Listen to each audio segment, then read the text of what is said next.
Hey, live from Aldergrove, BC at Ocean Ceramics. Welcome to the next Digital Facts webinar.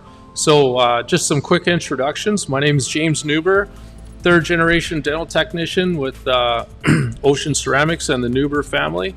And to my right is my teaching partner of 25 plus years, Dr. Stephen Hill in Vancouver, BC. Just so you all know, there's two Steve Hills on the planet in dentistry in the Lower Mainland. One's retired, Steve is still slugging at it.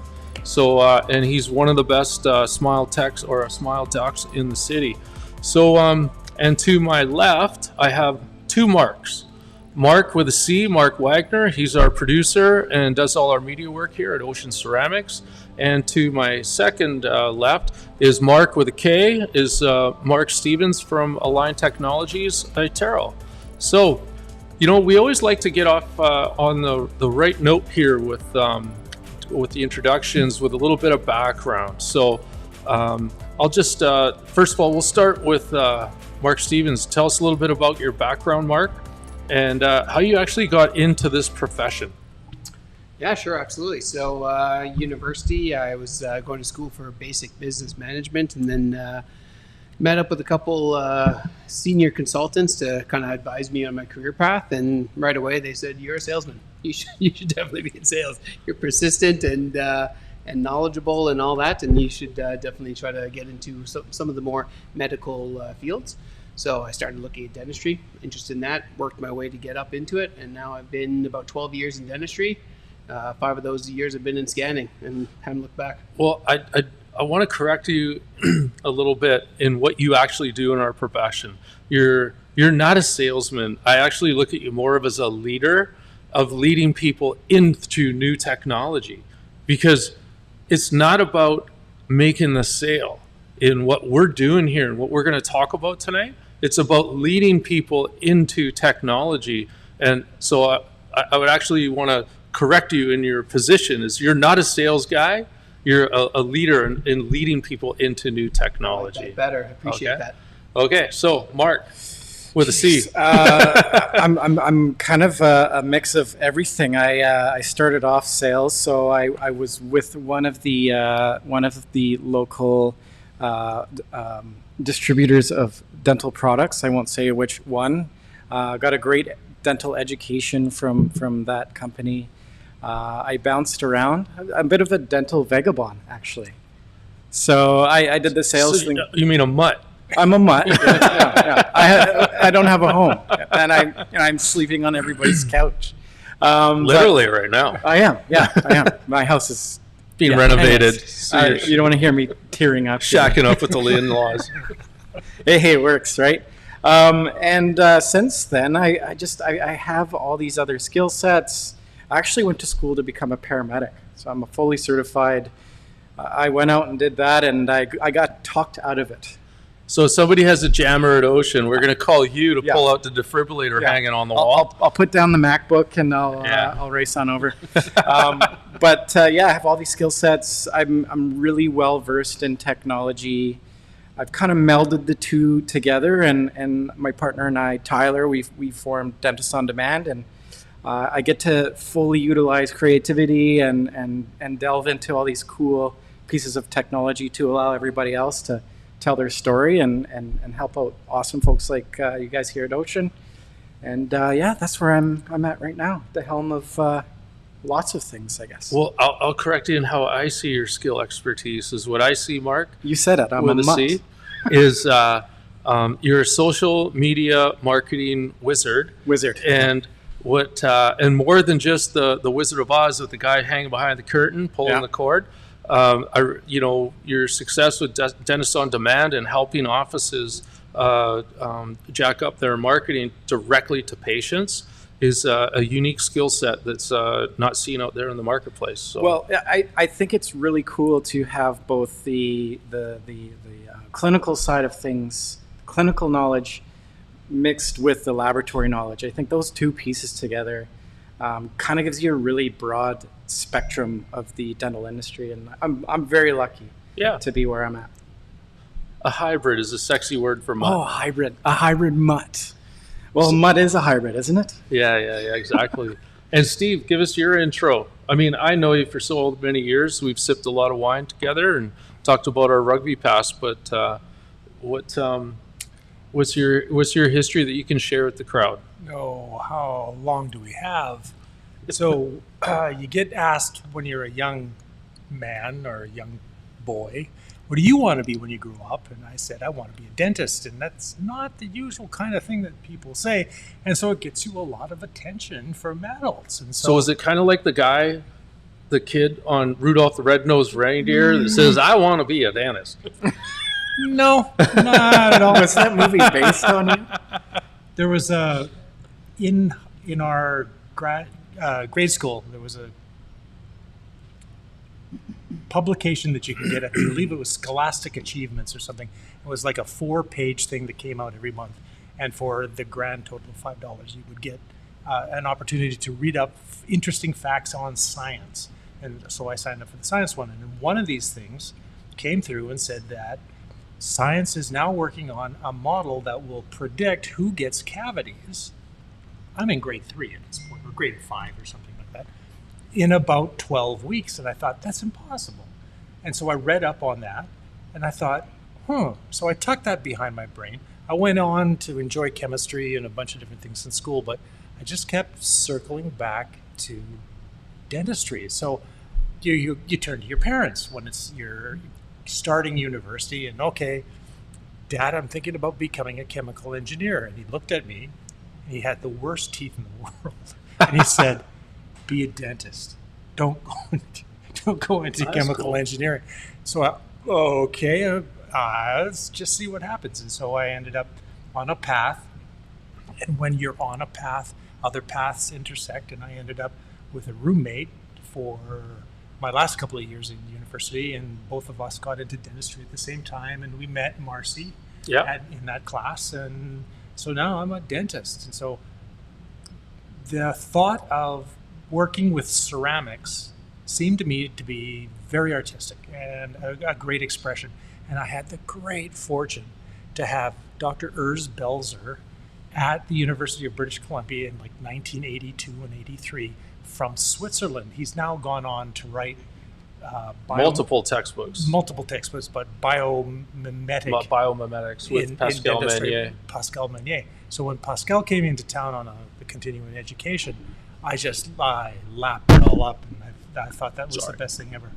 And so I went in search of first cosmetics, but mostly aesthetics in dentistry, and I don't see myself ever changing too much. So. No, you're still getting good at it. I'm learning stuff, especially occlusion and posture and airway.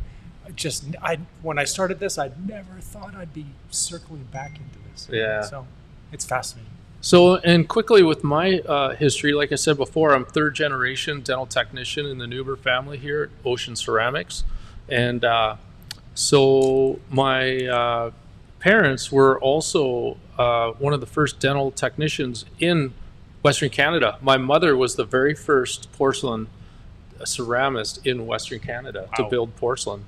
She was a real pioneer. So anyhow, I wanted to get things started here. I want to share one of my favorite Bible verses, Proverbs 19:20. And it says, listen to advice and accept instruction, and in the end, you will be wise. It's a wonderful promise from God. So I just want to show and share here, my father here is holding me, my mother in the back, and my brother Dave here, who's still my partner today. And this is before he's giving me the wedgies and the atomic wedgies and stuff. Thanks, I'm feeling a little cold here, Mark. And so anyhow, I'm very grateful for the mentorship that our parents gave us over the years in the dental lab business. And really taught us the foundations of what we work on today. So after we lost our father in 1996 to cancer, this individual on my brother's side, Mr. Ed Harms, he really took my brother and I under the wings and taught us principles in dentistry that we still live and die by today. And we lost him a few years ago, about 5-6 years ago. And but he was a very strong mentor. And one of the things that I've learned over the years is in dentistry, it's so important to have critical mentors by your side. So I'm very grateful for you, Steve, over the years mentoring me. I phoned Steve this morning driving to work. I says, hey, I got a doc that says wants to figure out how to bond composite to an existing PFM bridge. How do we do that? So Steve, thanks for taking the time to help us out with that. Also, we almost ruined it. What's that? You almost forgot. We almost blew it. Oh, yeah. Mark insisted I wear my Elvis jacket today. It's the mentors, and and you got to dress the part, right? Anyway, sorry to derail you. That's okay. Okay, so let's go ahead. Here's our agenda for today. Before we go into the agenda, I want to talk about a few housekeeping details for everybody that's listening. First of all, if anybody has a question at any time, please hit the chat box, give my producer Mark a little wave. I got a question, something. We'll stop because we don't want to get too far ahead in slides and then maybe lose the question. So by all means, be spontaneous with your questions. We have lots of time with our material. And also for the CE, for the continuing education credits, those of you that have already formally registered with YouTube, Mark? You formally registered through Zoom? Through Zoom, yes. Okay, so what you need to do is email your license number and 3 pearls to Mark with a C at oceanceramics.com. Email that, and he'll send out a reminder as well.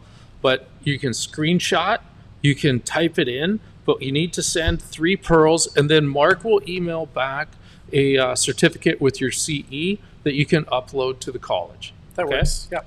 And also, if you are just kind of clicked in on LinkedIn or some other social media platform, feel free. Do they have a link? So Mark? what I'm going to do right now is in the web chat, I'm going to post the link. So click on the link and register to get your CE. With the Zoom link. With the Zoom link. Because yes. that's how we keep track of all the CE. But if you're not interested in packing up the credits, then don't worry about it. Just chime in. Grab yourself a glass of wine. Steve and I and the rest of us, we got a little red juice going to keep us entertained. And but those are the housekeeping. So is there anything else we had to do the housekeeping, Mark? Or nope, that's it. I've just posted the link in the chat. So please. If you guys want to tally up the CE credits. Yeah. Okay, great. So let's get started. Here's our agenda and goals tonight. First of all, we want to equip you to understand some basic applications of digital scanning. We want you to understand how to scan for predictable accuracy. There's so many factors of scanning that we take for granted. And just like when we take PBS impressions in the past, we're not just shoving some putty and wash into the mouth. There is a technique. And so we're going to talk about some of those things. We're going to talk about how predictable data is used for accurate prosthetics. That's how we get into the modeless game. How technology is an investment, not an expense. And so, Steve will be adjusting that as we go on tonight. How to make your basic prosthetics more efficient. Our goal in Ocean Ceramics over the years, ever since we've been making teeth, has always been that a crown goes in 15 minutes or less. If you're spending more of an insert time than that for just a single crown or a 3-unit bridge, something has to be adjusted or dialed in. And it's not always the crown. We don't want to grind the crown into place. We want to adjust techniques so that everything just drops right in. And we're going to talk about 5 tips and tricks for scanning. And these are things that I personally learned when I went down to Raleigh, North Carolina. Is it North or South Carolina? North Carolina, and did some iTero training down there. And but what's really, really cool about the training that they did down there, it's not universal to iTero. It's with any scanner. And once again, 3 ocean pearls per CE. We talked about that. Mark's gonna email. You will email Mark your pearls, screenshots, whatever, and then we'll get you back a certificate that you can upload to the college. Okay, now let's talk about some facts in history, because a lot of what we do moving forward today is based on history. But back in the day when Daniel Boone was hunting deer and moose or whatever he was doing to feed himself, he was a marksman with the gun he had at the day. It was a .48 caliber gun. It wasn't even rifled. And even for those of you who don't know what rifling means that the barrel of a gun is spiraled. But at his day, it was a lead ball that just shot straight out. It wasn't spiral. He is accurate to about 50 yards. The barrel was 4 feet in length, and God knows how much it weighed. But he was the best of his day. Now today, we have sniper rifles, .338 caliber, 785 millimeters in length, rifling with specific diameter of twist. We have total length extension. We have very light weight, and it's accurate to within 1.2 kilometers, not 50 yards. And still today, a Canadian holds the world record for the most accurate sniper shot. So I watched a video on that. The bullet actually took 9 seconds to hit the target. Now, was it actually in a combat situation, or was it a tin can like the Shooter movie? He killed a guy. Oh, it was. It was an active. I shouldn't laugh, but yeah. Okay, but it was. That's what we call active combat. It was very active. Yeah. Okay. Great. So this is the type of thing that happens with technology as time goes on. And one of the things we realized over the years is, in dentistry, we live and die by the micron. And a lot of people don't realize that. Like, whether it's a contact, whether it's the bite, whether it's a marginal fit, we live and die by the micron. So I want to ask the public out there, and this is a trivia question, you can free to participate. What is clinically acceptable in dentistry? Let's just look at, and don't answer, Steve, because I know you know the answer, but what is clinically acceptable on a micron gap on a margin of a crown? It doesn't matter what the material is. Is anybody chiming in, Mark? I got it ready this time. 10 seconds. 10 seconds.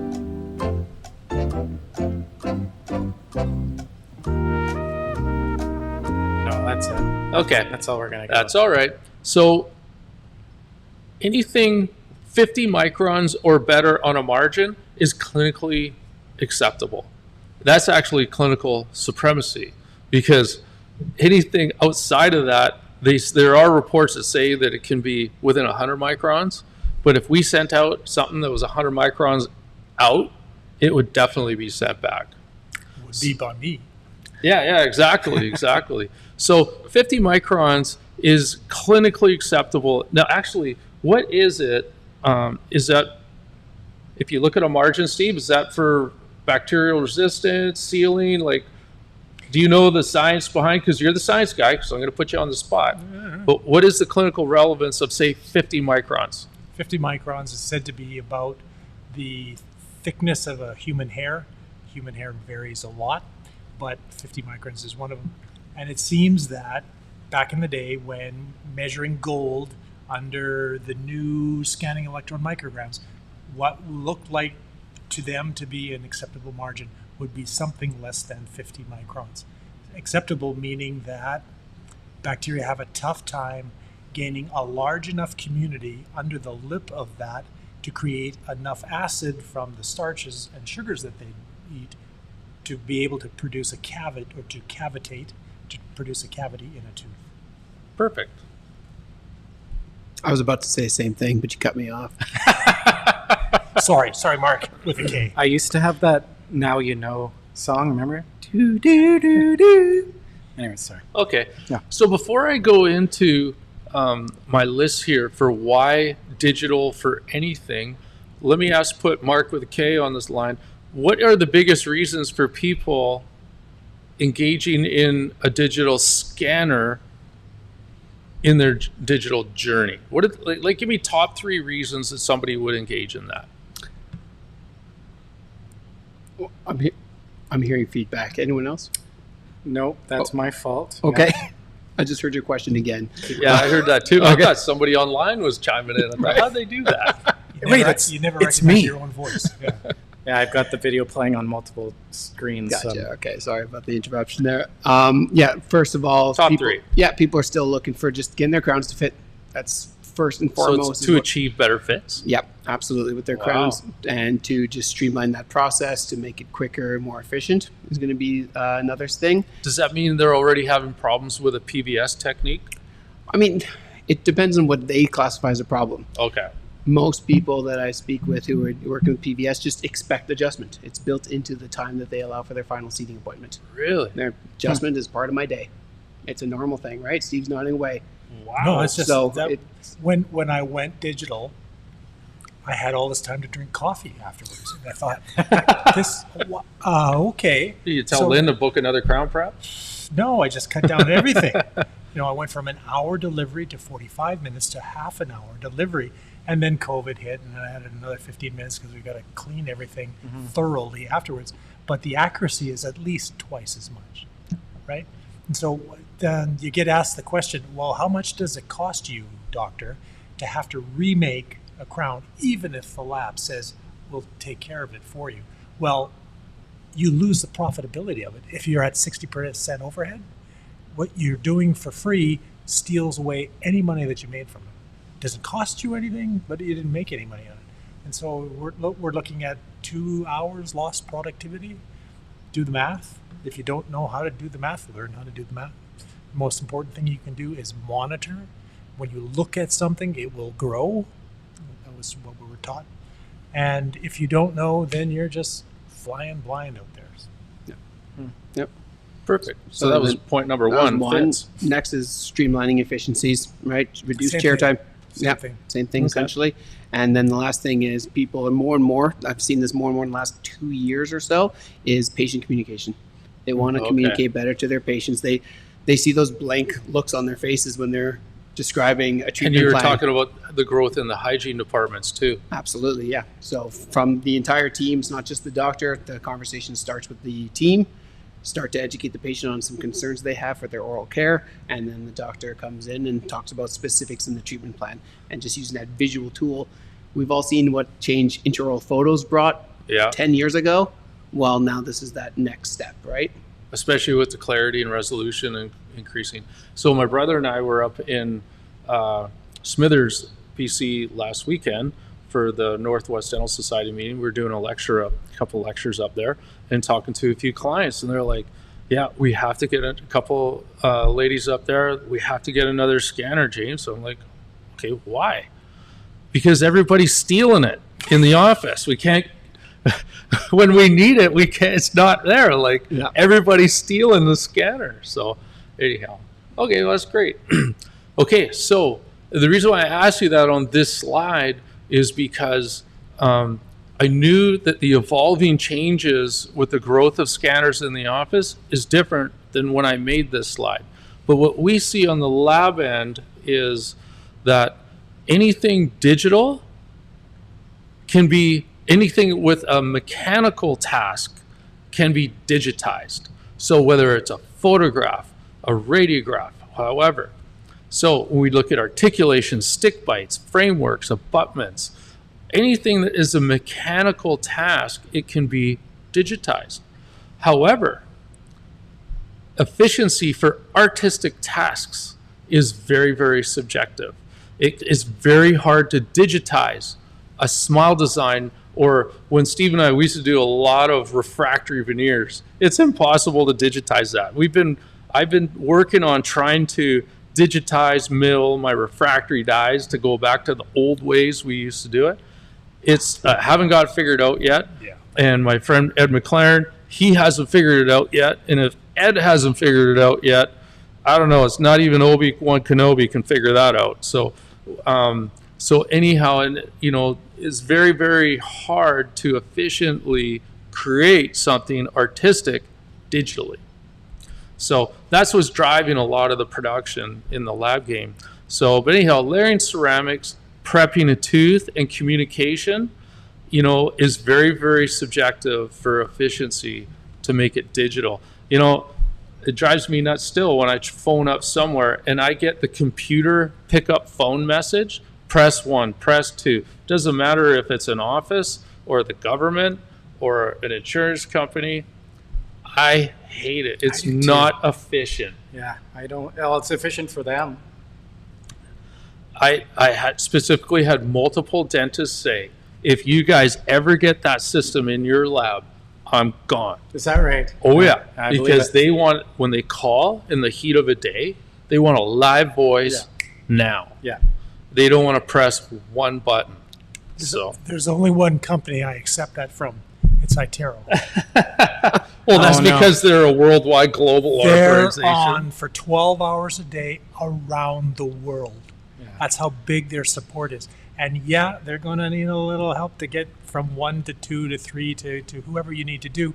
They're there always. I have had to, right in the middle of a scan, get a hold of somebody. I dial the 1-800 number, and literally within 5 minutes, it's resolved. So, yes, when Shaw does that to me, I get a little angry. But when Itero does it for me, it's a public corporation, though, so there is a great assault there. Yeah. Well, but I prepay that every month. I pay it at the beginning of the month. Don't get me started. So like I was saying before, here's actually some of the analog records we've worked with for many, many years, very, very successfully. Here's, Polaroids. I remember when Steve and I were working together, we were working with Polaroids, analog impressions and articulators. This case here, Steve, I still remember. That's one of the first smiles I did for Bob Knudsen. Yeah.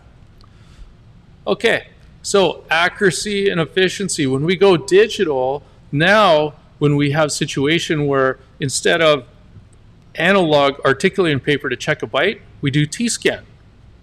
A stethoscope is now converted to what we call joint vibration analysis, listening to what's happening in the jaw joints. And with palpating muscle activity, that can be measured digitally with EMG. This is all equipment from bioresearch. And so once again, T-scan, we can digitally measure forces on either side of the mouth, what the path of closure is, and so that we can reduce the biomechanical forces on teeth, whether they're natural teeth or a hybrid. It doesn't matter. It's important that we got bilateral contact on whenever teeth come together. Digital radiographs. We'll be talking about this a little bit later, but this happens to be my CT scan. So a couple of things to put in your memory bank. Check out my airway closure here. I snore like a horse at night, and I'll show you how I work with that today to manage that and still sleep in the same bed as my wife. So, but once again, what's nice about digital radiography now is we can see it in 3D, not 2D. So this is the age of digital, evolution. Articulation.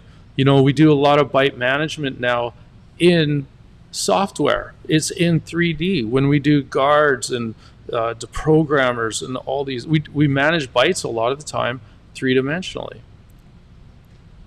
But one of the things that I've learned from our parents over the years is that every dentist, doesn't matter what age group, likes accuracy, efficiency, and consistency. Now, here on the top left here slide, here's a couple crown preps that Steve sent in last week. Oh, man. It's not Steve. But just judge of our logo. This is about a 20-year-old slide, but sometimes we do get analog preps in like this today. Not the kind of dentistry you like to work with, but this is the reality in the dental lab world. Sometimes we get these types of preparations in. And looking at this, there's more than just maybe a wet field going on or some blood and guts on the prep. But the background story is this is not the type of accuracy we want to work with moving forward with any type of dentistry. As it turns out, this dentist did end up losing his license in the province of BC. And it was, we'll just leave it at that. Well, what do they usually say? Just do your best, James. You're right. A lot of times we phone up, can we request another impression? And sometimes we do get that. And then we move to the digital age. Sorry, Steve, you're going to say something? So James asked me a question not too long ago. A client called up and says, da-da-da-da-da-da-da. Well, I don't want to do that. And that meant, well, if you don't want to do that, don't do crowns. So make that Do night guards? Do night guards, do fillings, do perio work. If you cut it and it bleeds, it all heals. So there's a certain accuracy that has to be brought to prosthodontics or restorative dentistry like this. And if you're not doing yourself or your patients any good at all. Good point. Great point. So I can say that. He can't say that. Yeah, I could just say it different ways. Yeah. So anyhow, accuracy, efficiency, consistency. These are the targets that we're looking for with any crown and bridge work that we're doing. But I want to review quickly here the best analog crown and bridge records compared to digital that you can ever employ. Because one of the realities that we've recognized over the years, especially when Steve was one of the first iTero users in, I think it was Western Canada back in the early 2000s. And one of the things we recognized back then was that you're not going to be scanning every case in the mouth. Sometimes you have to pull out the PVS material. But here is, I want to illustrate the science of how you're going to achieve adjustment-free results in the analog world. And so what we always like to say is let's follow the science. And this is what we learned from one of our mentors, Ed Harms, back in the day, and also from Dr. Dick Tucker, who was one of our gold mentors. And one of the things that Dr. Tucker shared with us was all impressions shrink and all die stones expand. If there is a mismatch of the positive and negative, you're gonna have a huge compromise. So all impression materials shrink. It's just a fact of nature. The question is how much. So we know for the science, this material honeycomb comes out of Germany, and it shrinks 0.05%. And that's significant because every impression material has to declare what their shrinkage factor is. So we know that this one shrinks 0.05%. Some are greater than 0.1. Some are 0.09, 0.07. Now, also back in the day, we used to do a lot of work with Impergum. And Impergum also used to shrink 0.05%. All die stones expand. Our die stone expands 0.05%. So you want to make sure that the positive offsets the negative. Very key when you're looking into adjustment-free results. And we're going to actually measure this to the micron later on. But that's the science on how we, in the analog world, we achieve these 15-minute or less insert times with any crown, whether it's PFM, gold crown, zirconia, Emax, it doesn't matter. So we always have to look at our model work. How accurate is the model? What's clinically expected and what is acceptable? Regular crown prep versus implant crown. It's even more important with an implant crown because, as we know, when we do a regular crown prep, regular crowns and teeth, they got periodontal ligaments. They're like springs on a trampoline. They'll give. An implant, once that's in the mouth, it's like rebar and concrete. It is not moving. So let's look at bites as we talk about implants that don't move. And then when we have a little springboard on natural teeth with the periodontal ligaments. So it's very, very common that we get prescription requests to have dual foil relief. This is old school foil. I mean, it's thicker than your Alcan tin foil in your kitchen. But let me ask, and I know the three guys on my perimeter here, they know the answer by now. But there's another question to the crowd, Mark. How many microns is dual foil relief? See. Because I actually took 2 layers of standard foil that you get from a supplier, and I folded it in 2 for dual foil, and I put it in my micrometer. How many microns? Any guesses? Jeopardy questions out there. Maybe if I put up a bottle of wine for somebody to guess and get it right, or Hey, incentive, right? incentive.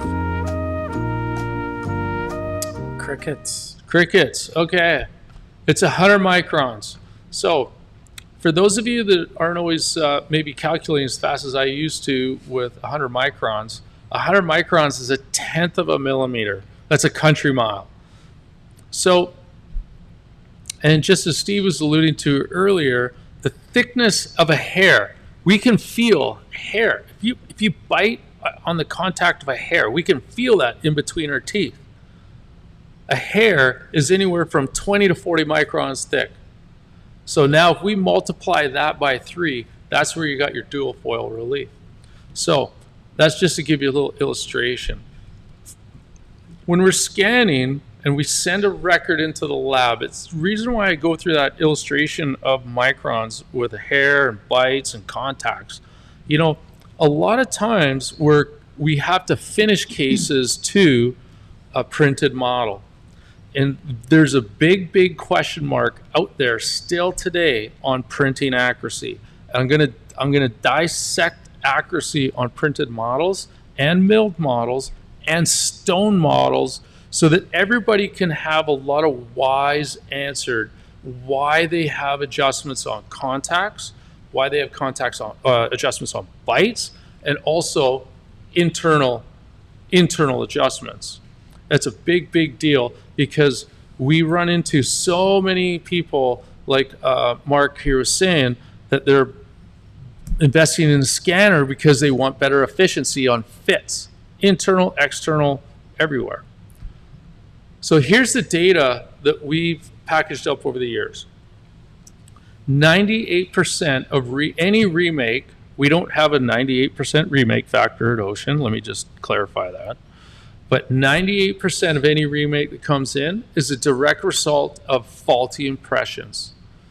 This is a really big deal. And it just clarifies, Mark, what you were saying, why people consider investing in a scanner, because that's our data and it's no different from a lot of other labs that I talk to. So that's driving, because they want bigger accuracy. Now, here's a big factor that I'm going to segue to my buddy Steve here to talk about, is we get, just like that slide that I showed earlier on the distorted impression that was from a dentist that is no longer practicing. You know, there was no such thing as retraction in his vocabulary. And so I want to just have Steve share with us his simple 2-chord technique, because this is a big one that is going to make or break your crown getting a final seat to the margins. That if there's any sort of, and this is whether you're scanning digital or analog with impression material, whether it's impression material or whether it's a scanner, it has to pick up and read the margin if you're going to get that 40 to 50 micron accuracy. So Steve, I'll hand you the mouse here if you want to click through and talk about your 2-chord technique that has never proven you wrong. So here we are talking about digital dentistry in year 2023, and here I am in probably 1985 doing what I did in school, and I still use this technique today. If I'm going to put a margin in an aesthetic zone, I know particularly well from the studies that I've taken and my experience of doing this for a few decades, that if I pack the first chord, that will displace a normal gingival cuff down a little bit. I'm not even going to try to quantify it. You can't put a number on it. But that's where I want my margin, at that line around where that chord is. So I'm going to pack the first chord, and then I'm going to pack a second chord. The first chord is the yellow one, and the second one is the black one. And that displaces it a little bit more, but I'm going to leave it. I'm going to let it sit there. I'm going to let that tissue adapt to where it is. And back in the day, I would take the opposing arch. I would do something else, just to give it a little more time. But in this day and age, it's so quick and easy that I'll just go ahead, I pack the cord, take the opposing impression, and then I'll take out the first cord and then I'll scan. Now, there's ways around this, of course. If it's in a posterior tooth, and I think we're going to show a tooth where I call it pre-recessed. Because of the new ceramics and stuff that we have, we can get away with doing a supra gingival margin and not need to do preparations. But that's what, 25%, 30% of the crowns that I do. The majority of them, though, I will do this technique every time.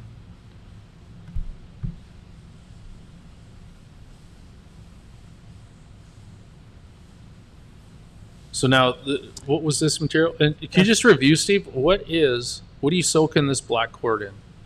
And what diameter was it? The first one was just a piece of yarn, just a regular... The black one? Nope, the yellow one was the first one. And it's just nylon, some kind of nylon yarn. And I soak everything in Hemodent. The second one is one by Ginger Braid. It's braided such that when it's at rest, it will fill itself with the Hemodent. And as you pack it into place, it delivers that Hemodent in and around the tissues.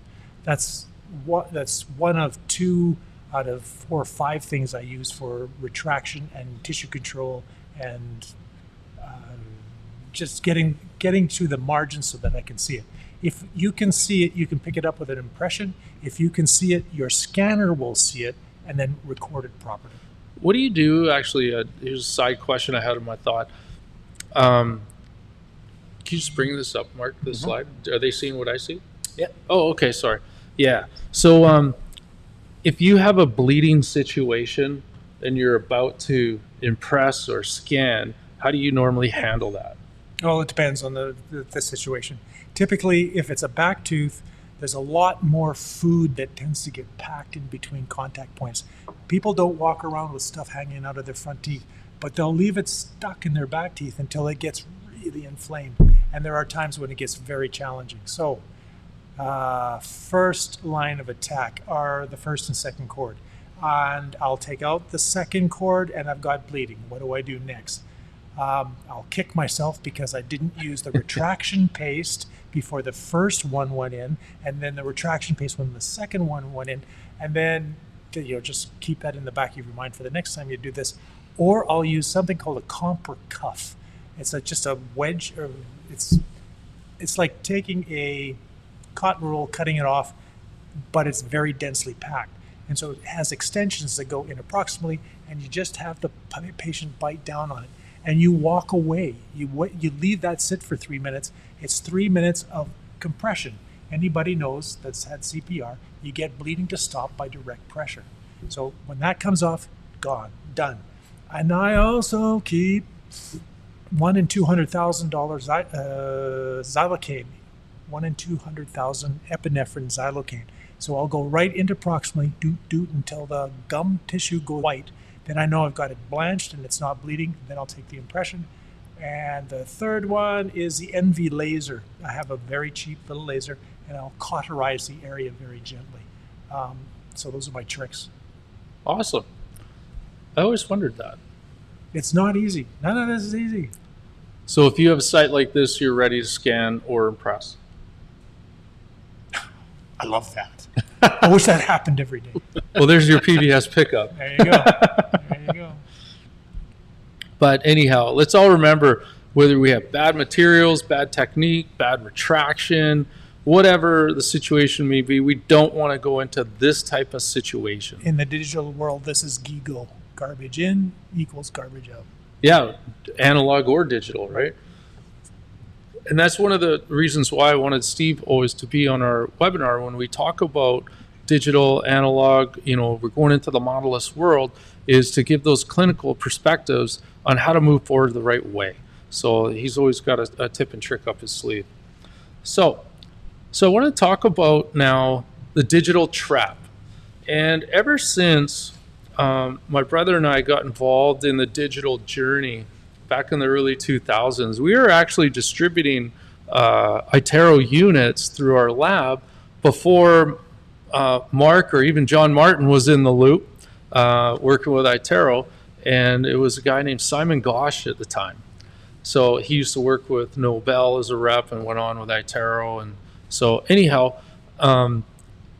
one of the things we learned and recognized when we got involved in the digital impression game, and also with the scanner, like desktop scanner and any of the technology that we deal with that has the word digital attached to it. And it's the digital trap. Because there is an assumption that just because something is digital, that it's always going to be perfect. And one of the reasons that we came up with this course is because of this trap that we see offices fall into time and time again. Oh, if you just go digital, all your problems will disappear, you know? And this couldn't be anything farther from the truth. So one of the things that I've learned over the years from my parents, and one of the things I've learned with all the science I've learned from Steve, is you always have to have an answer for the why. Anything, if you run into a challenge and you have to solve it, you got to know why, and not just throw mud against the wall and hope it sticks. So, and a lot of times what we see is people invest in digital technology and they think that it's just going to automatically solve their problems. So we want to empower people tonight to understand the whys certain things are happening in their journey. And so once again, here we see offices, they invest in a scanner, they send it into the lab, a unit goes back to the clinic, and then we're talking about if something goes right, great. If it doesn't, is it scanning accuracy? Is it printing model accuracy? We don't know, but we're going to look at both. Okay, so the first thing we're going to look at here is intraoral scanning technique. So one of the things I love to do to search out the why on anything is, let's see what kind of research backs up what we want to learn from.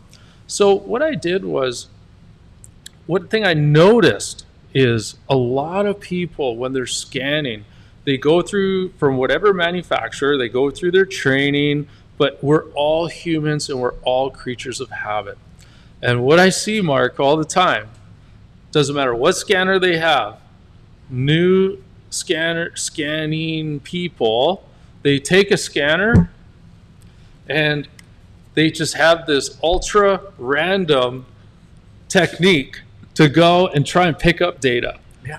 Everything in the game is about picking up data and stitching it together. And hopefully we get a nice STL file or DCM file in the end. So what this research article is talking about is showing how they studied 4 different digital scanners, but they also studied 4 different scan patterns. So let's have a look here. So scanning technique, it goes over the occlusal, back the lingual, and somewhere along the line they dipsy doodle over the incisal edge. Scan number 2, there, you know, we can just see all these patterns. I don't need to talk about all the things. Some are random and some aren't, some are methodic. And these are all from different manufacturers, but it's also different users. And this is where we see an element of human error sometimes introduced to scanning technique. And we see this and we can prove it by different data. So what this study is showing is they took 4 different scanners, 4 different scanner techniques, they merge all the data together and look at some standard deviations. Okay, and now they're going to analyze the data and see which one is the better one. So here's scan on the far left, scan pattern 1, 2, 3, and 4. The 4 different scanners. This is the era of Element 4, Omnicam, Trios, and I don't know. Omnicams aren't even on the market anymore, are they, Mark? I mean, there's still some out there. I don't think they're actively selling them. No, I don't think they sell them. And any Element 4 still out there? There's Or no is that Element still 4. supported? I don't know what that 4 is alluding to. There's no. I Element thought 4. an Element was an iTero scanner, though. Yeah, an Element is Itero, but there is no 4. So I'm Okay. not sure what that number is alluding to. All right. Yeah. So maybe it's not even an iTero scanner that they're testing. No, it is an Element. Okay. They all have 4s. I don't know what that is. Maybe it's the Bobby Orr version. Maybe. Okay. Let's roll with that. Okay, so let's just ask the crowd there. If we were to look at the different scan pattern techniques here, let's just ask, which one would anybody think is the most accurate? Just thinking conceivably in your mind, which one would be most accurate to stitch data together? Because this is what it's all about, stitching accurate pixels together. And I'm just going to go forward here a little bit. Go here. And, oh, I guess I shouldn't have eliminated that. You know, and keep in mind again, folks, what's really, really important about scan pattern techniques is what I'm trying to illustrate here is when you have a pattern in your mind, the way to go, it's like driving a car. You know, it's like if you're in England, you drive on the left side of the road. But when you're in North America, you drive on the right side. Your brain has to adapt to a certain pattern. And that's how the pattern has to be in your mind when you're scanning. You have to have a goal instead of just shoving a wand in the mouth and going randomly. So let's just go ahead here. Scan pattern number 2. And ironically, this happens to be the scan pattern that still today, when I was down in Raleigh, North Carolina, they're showing scan pattern on how you pick up teeth with an iTero scanner. This is actually the one that they're endorsing. And it's on, I don't know, well, you can talk about that later on the whatever the step is, you know, because I'm not a iTero I want to software break guy. in here for a bit. You Yeah, mentioned man. something about human error during scanning. And I'm going to correct that a little bit, just like you corrected these guys over here a while ago. It's not a correction, right? Scans are not perfect, Right. right? A scan is within, at best, 0.4 microns the first pass around. You do the same pass over a second time, and you're multiplying. So it's 2 times 0.4, and 3 times 0.4, and 4 times 0.4.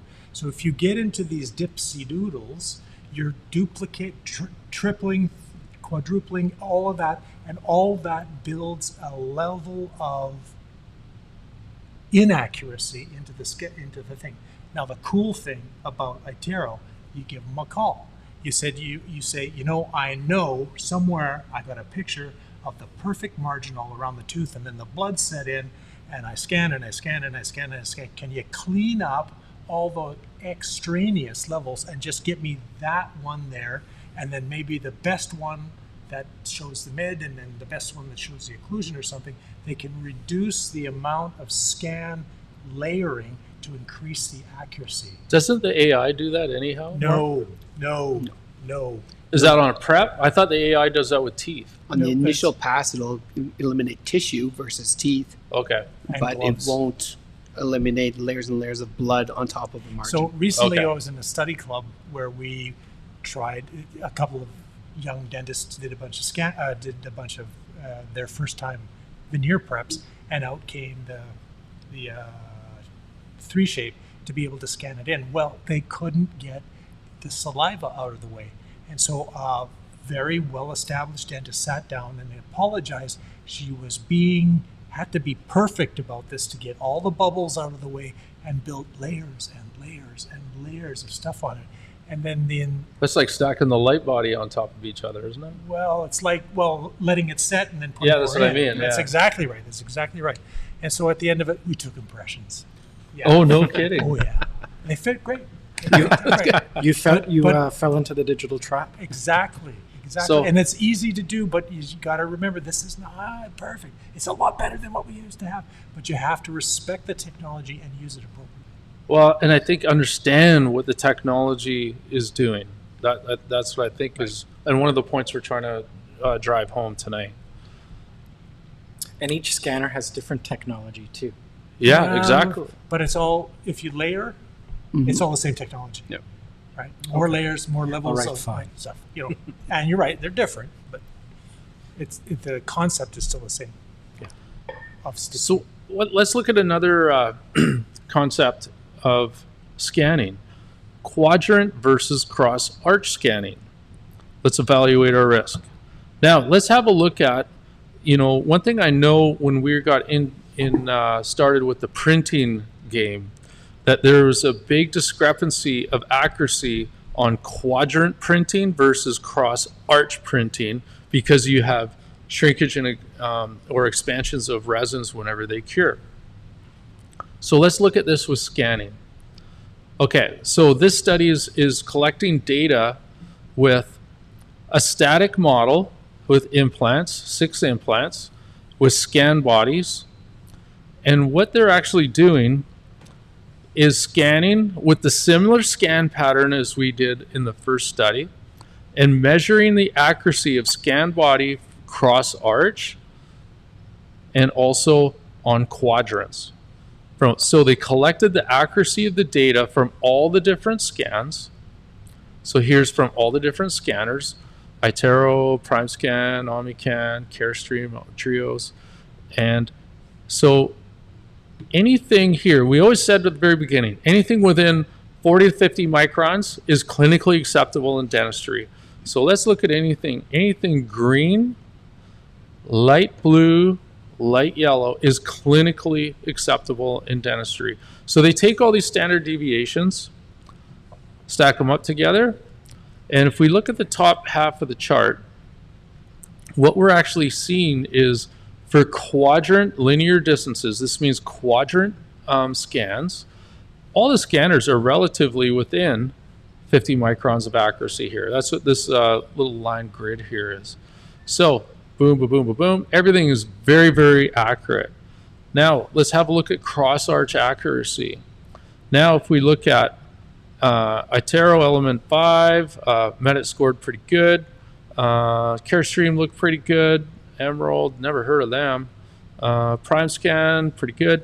But some are out of the ballpark.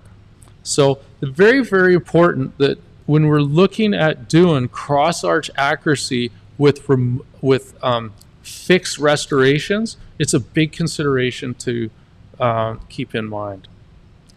Now, James, I asked you this last time, but Yeah. I'll ask it again. I get asked all the time in offices. You as the lab, what do you prefer? Would you rather have a quadrant? Would you rather have a full arch? Does it depend on if it's in the anterior, if there's multiple units? I actually have 5 cases we're going to review later on addressing that. Perfect. Yeah, Great. it's coming. So scanning conclusion. Scanning technique is just as important as PVS impression technique if we want to achieve adjustment-free results.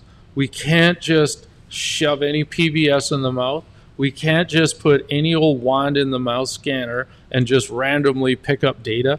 There is technique in order to achieve accuracy. It's so important. Okay, crown and bridge scan pattern, which is the best? This is the one we've been working with. Bites, this is a big one. Big, big, big one.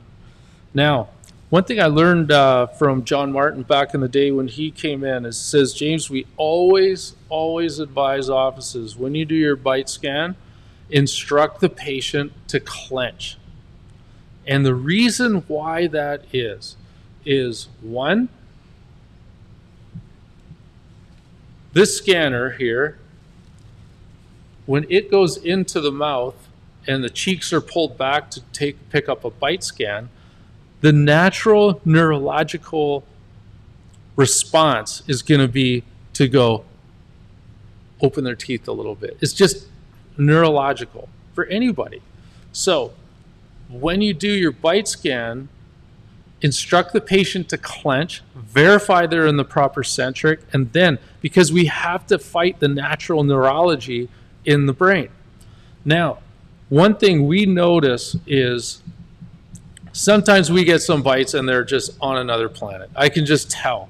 Like the patient may have well been standing on their head when they took the bite scan. So a lot of times what we'll do is we'll just take the models. Pass me that typodont, Steve. So we'll just print the upper and the lower, and then we'll just physically articulate it together, and then we'll desktop scan that bite registration in, because we know the digital bite scan is NFG. So that's how we get around it in the lab.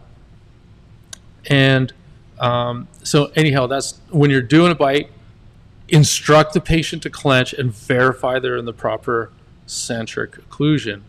Now, the complete opposite, when you're doing night guards, airway appliances, or orthotics, we're going to make an anterior jig from a TENS bite, phonetic bite, swallow bite, or a splint bite, and then you're going to scan your open bite, kind of like the skull here, but not quite that opening, you know, when he spins around.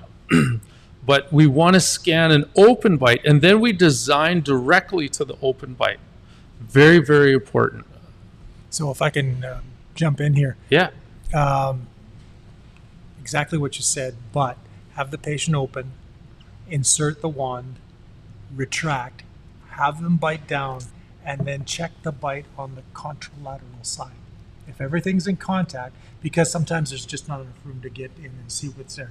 If it's there and it's likely over here, then you take the scan. Perfect. Perfect.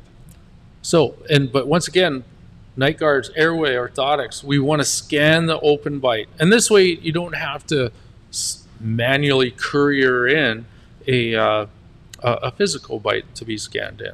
So we'll be talking about the splint bite a little later on. So but if you want to achieve adjustment-free modeless prosthetics, we got to have perfect exposure of all surfaces to be scanned, stability and capture of all surfaces, and technique of capture. Very, very important. So once again, I'm going to go into printing accuracy. And I know this. Oh, here's a case. I always like to give my old buddy Ron Shoup in Kelowna credit. He's a retired pros in Kelowna.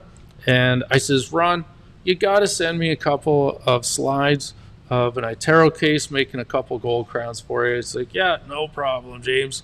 So at the time, I think it was 10, 12 years ago that he invested in a scanner system.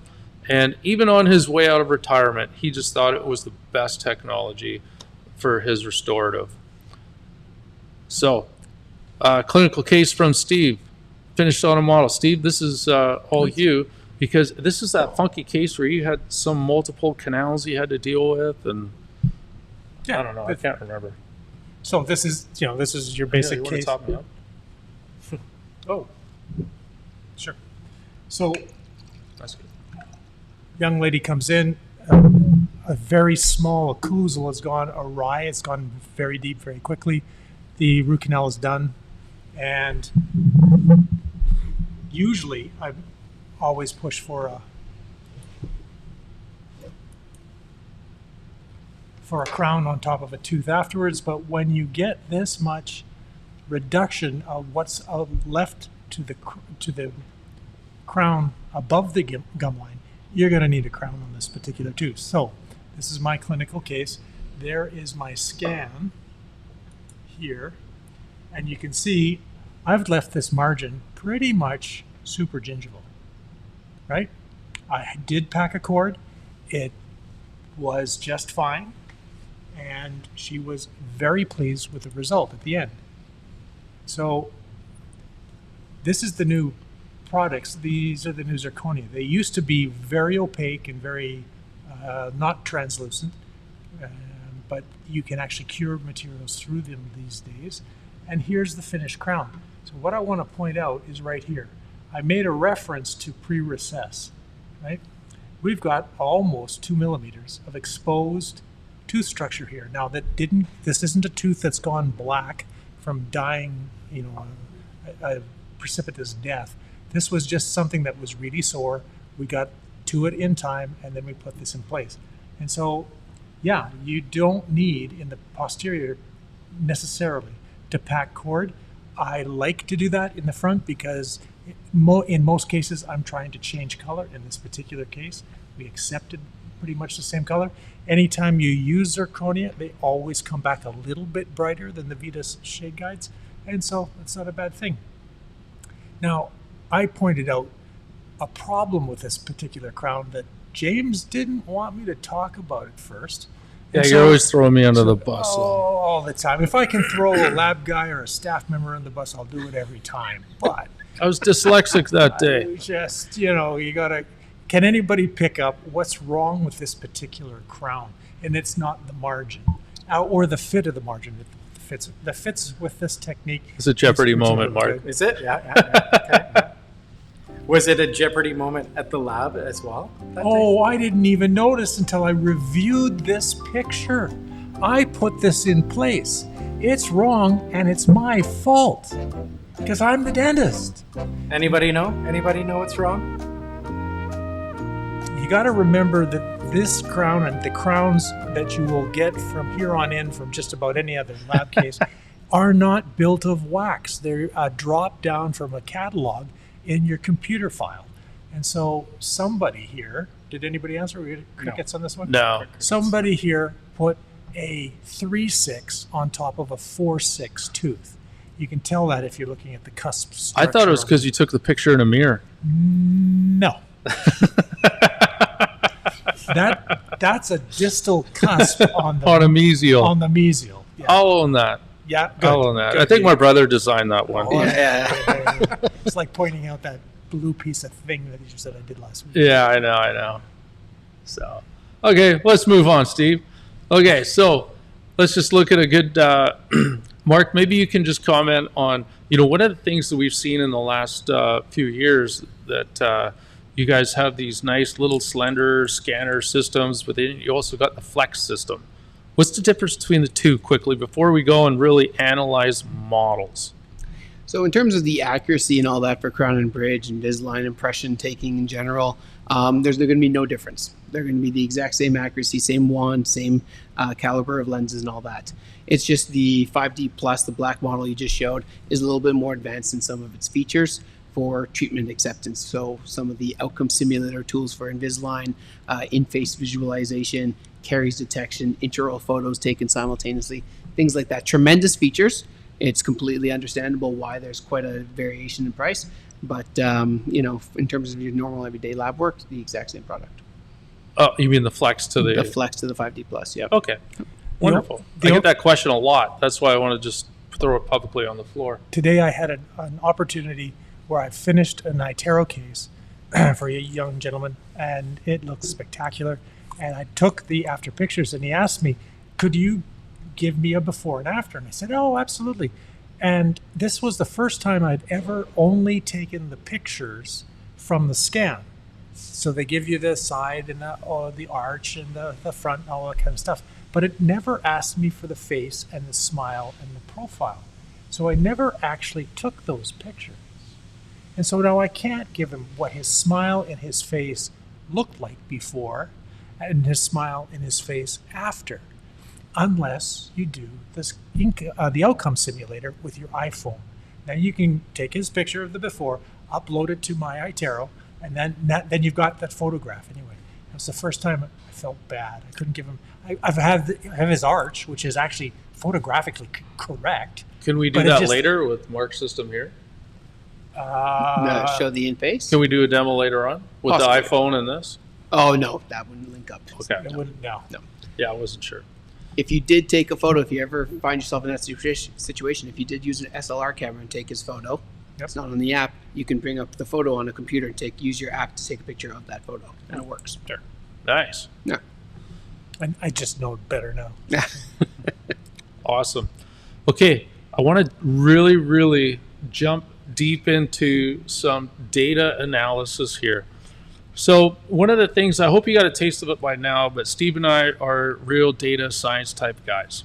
So once again, I go back to what's clinically acceptable. Anything 40 to 50 microns or better is a home run in dentistry. It's more than clinically acceptable. So I'm going to tell you a little story about how before we invested in a printer system in the lab here, we had tremendous success with iTero milled models. And but at that time, iTero was the only scanner system on the market, but we saw how Trios and CareStream and OmniCam and all these other scanners are coming onto the market. So now, because iTero will not accept files from other scanners, they only process model work with their own scans. We had to look for a printer system. I just heard horrific reports from the first printer system out on the market, the Formlab. Formlab 1, Formlab 2, I don't even know if they still sell it, but it was not accurate, so we didn't even go that route. And I just says, my buddy Mark Ferguson, who works with Vulcan down in Alabama, he says, James, any printer or model that you invest in, you have to verify its accuracy. Okay, keep talking, because I like this language. Verification is king. He says, you take your printed model, you scan it with your 3-shape scanner, you align it with the original scan, and now you can do a 2D cross-section, and you can measure to the micron how accurate that model is. To me, that was music to my ears, because we were experiencing at that time so many frustrating complaints from clients on adjustments in the mouth, which, Mark, I know you're still here today, adjustments in the mouth. So I phoned up Steve one day, and he sent us an iTero file for just a single lower bicuspid. And I says, hey, can you do me a favor? When you get the crown back, can you take some impressions for me, multiple impressions? I want to pour them up in stone, and I want to scan the models in, align them with the original scan, and then measure the accuracy. He's like, yeah, no problem. So what I also did is I sent the same STL file to multiple companies out there, a third-party milling company. This is the iTero model in the middle. I believe this is a Carbon 3D carbon model. And I think the bottom right is a Asiga from the Asiga Max. And this is some off-market model, and I can't remember how it was. So, and then here's 3 impressions that Steve took for me. One was a honeycomb stock tray. A stock tray with some random material he had in the material. Probably use it for making temps or something. And then I got Dentsply Take 5. It's honey, a good product. Yeah. And then honeycomb here with a triple tray. So this is really, really significant to see the difference between a honeycomb triple tray and a honeycomb stock tray. So let's look at the triple tray. So what I did was I scanned it in. So on this top left slide, the bottom left here is the intraoral scan. This is the poured up scanned in stone model. We merge them together, and you can see where some areas intersect and some don't. And then this is the 2D cross-section tool I do in 3-shape. And then I can measure exactly discrepancy of these data points from one to the next. And what you see here on a close-up is these contacts. This is 80 microns. The actual stone model is 80 microns short of the intraoral scan. And it's the same on the other side. So what's happening is, and put me on a pictorial here, Mark. Mm-hmm. What's happening is when the tray was inserted in the mouth and the patient goes into complete centric, the actual impression tray is displacing laterally. So when the tray is popped out, what happens is the tray rebounds to its memory point, and then what that does is it elongates the contacts. And it's literally doing it 80 microns on each contact. That's an adjustment nightmare. That's a country mile and a half into the mouth.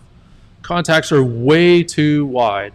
And that's why I just have this extracted tooth demo on the side. This is probably what happened to the doctor that inserted this tooth. This was sent in as a shade guide once when we did a crown. But you can see nothing fit on this for whatever reason. But now let's have a look at the honeycomb stock tray. Okay, we do the same thing. I scan it in. This is the exact same intraoral scan here on the bottom left. This is the stone model from a stock tray. We merge them together. I do a 2D slice right here and analyze the data. And I'm going to try on the fly here. I can zoom as well. Here. I'll just zoom there. Okay. So now we see one contact is 50 microns and the other one is 50 microns. Wow. What does that tell you? So now what we do is we double check our contacts on a stone cast to 15 microns. Now we've got a floss snap predictable. But isn't this interesting though, that it proves to the micron, same material, same case, different tray technique, the inaccuracy that the triple tray employed into this technique. And that's just on a single unit. So by all means, if any of you are going to be doing PBS, by all means, stick with solid stock trays, especially with anteriors. Stay away from triple trays. Go stock trays. The accuracy is way more predictable. Way more predictable. Let's go to the next slide here. Okay, now let's have a look at the printed models. So I took this Asiga Max model and did the exact same analysis. So is it easier for you to zoom in, Mark? It is, yeah. You tell me. Okay, you do that. So we do the same thing. Let's zoom into the that first contact there. Yeah. And what is that number? I can't read it on my screen. 0.019. 19 microns. That is fantastic. Okay, let's go to the right side and zoom in on the other contact. I think it was 20 something. 12? 12 microns. Yeah. 12 and 19. That is outstanding accuracy. When I checked that contact with a 15 micron tape, that's a perfect fit. Now, the only thing that didn't ring my bell at the Asiga is it got a little bit long on the print cycle with timing, but the accuracy is fantastic. Okay, let's have a look at a Carbon 3D.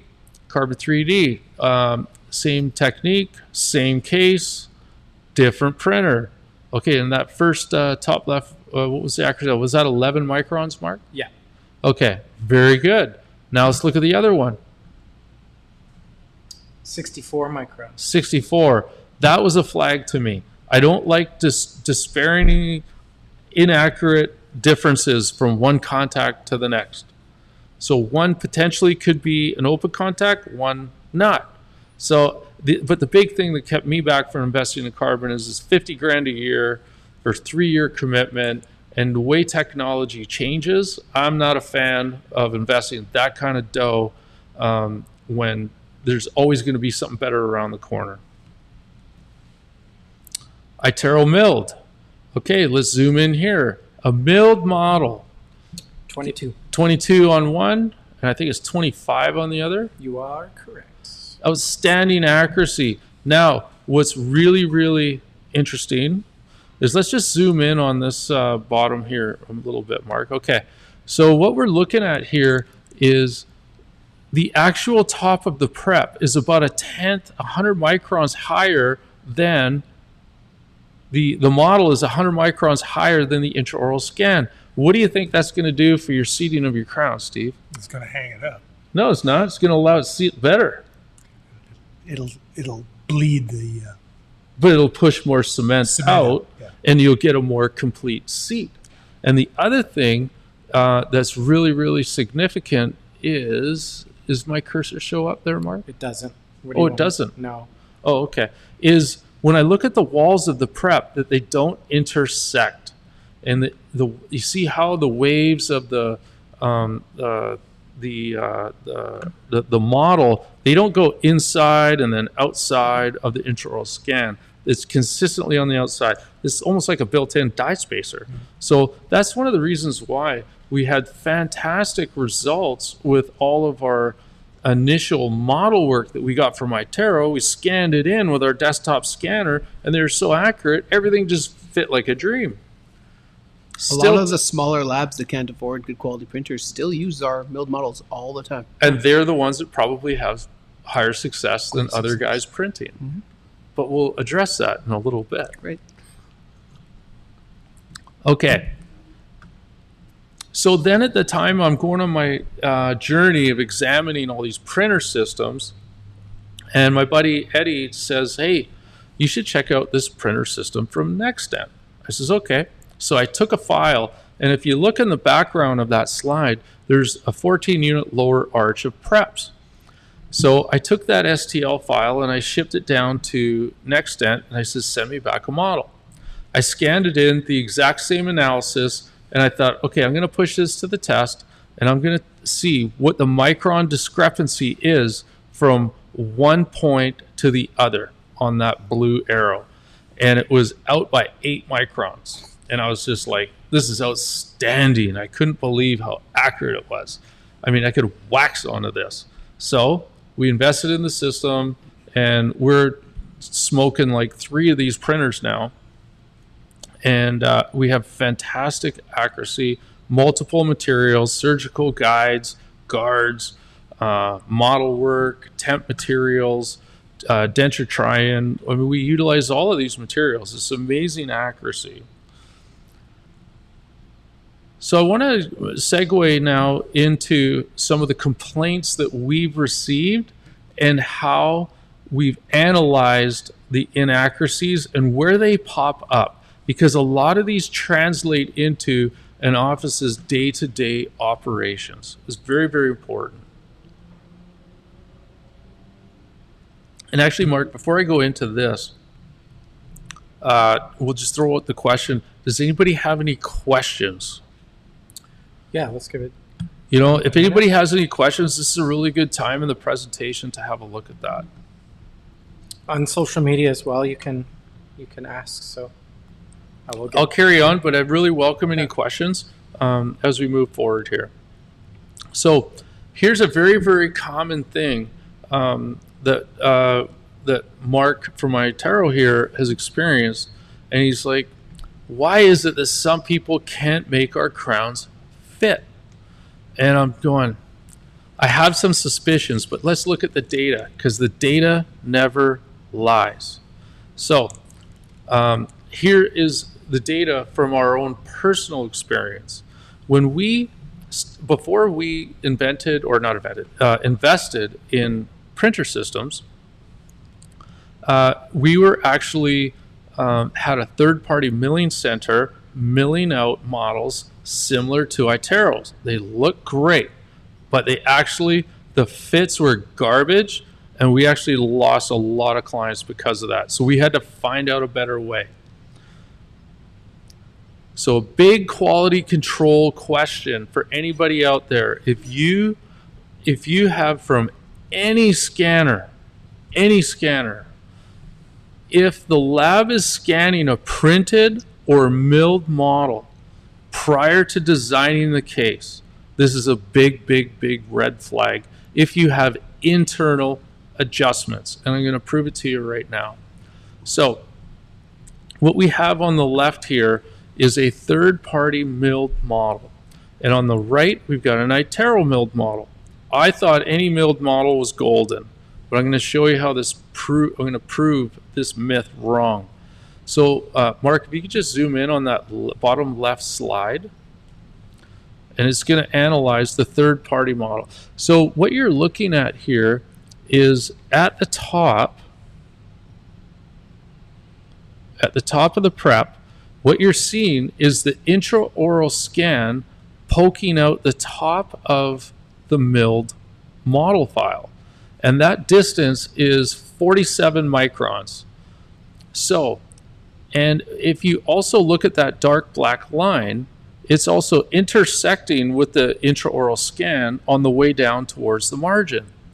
What happens here is this is why a crown will not seat, because if a lab is designing to this inaccurate milled or printed model, the crown's not going to seat because it's hanging up on the intraoral scan. It was designed to a short model.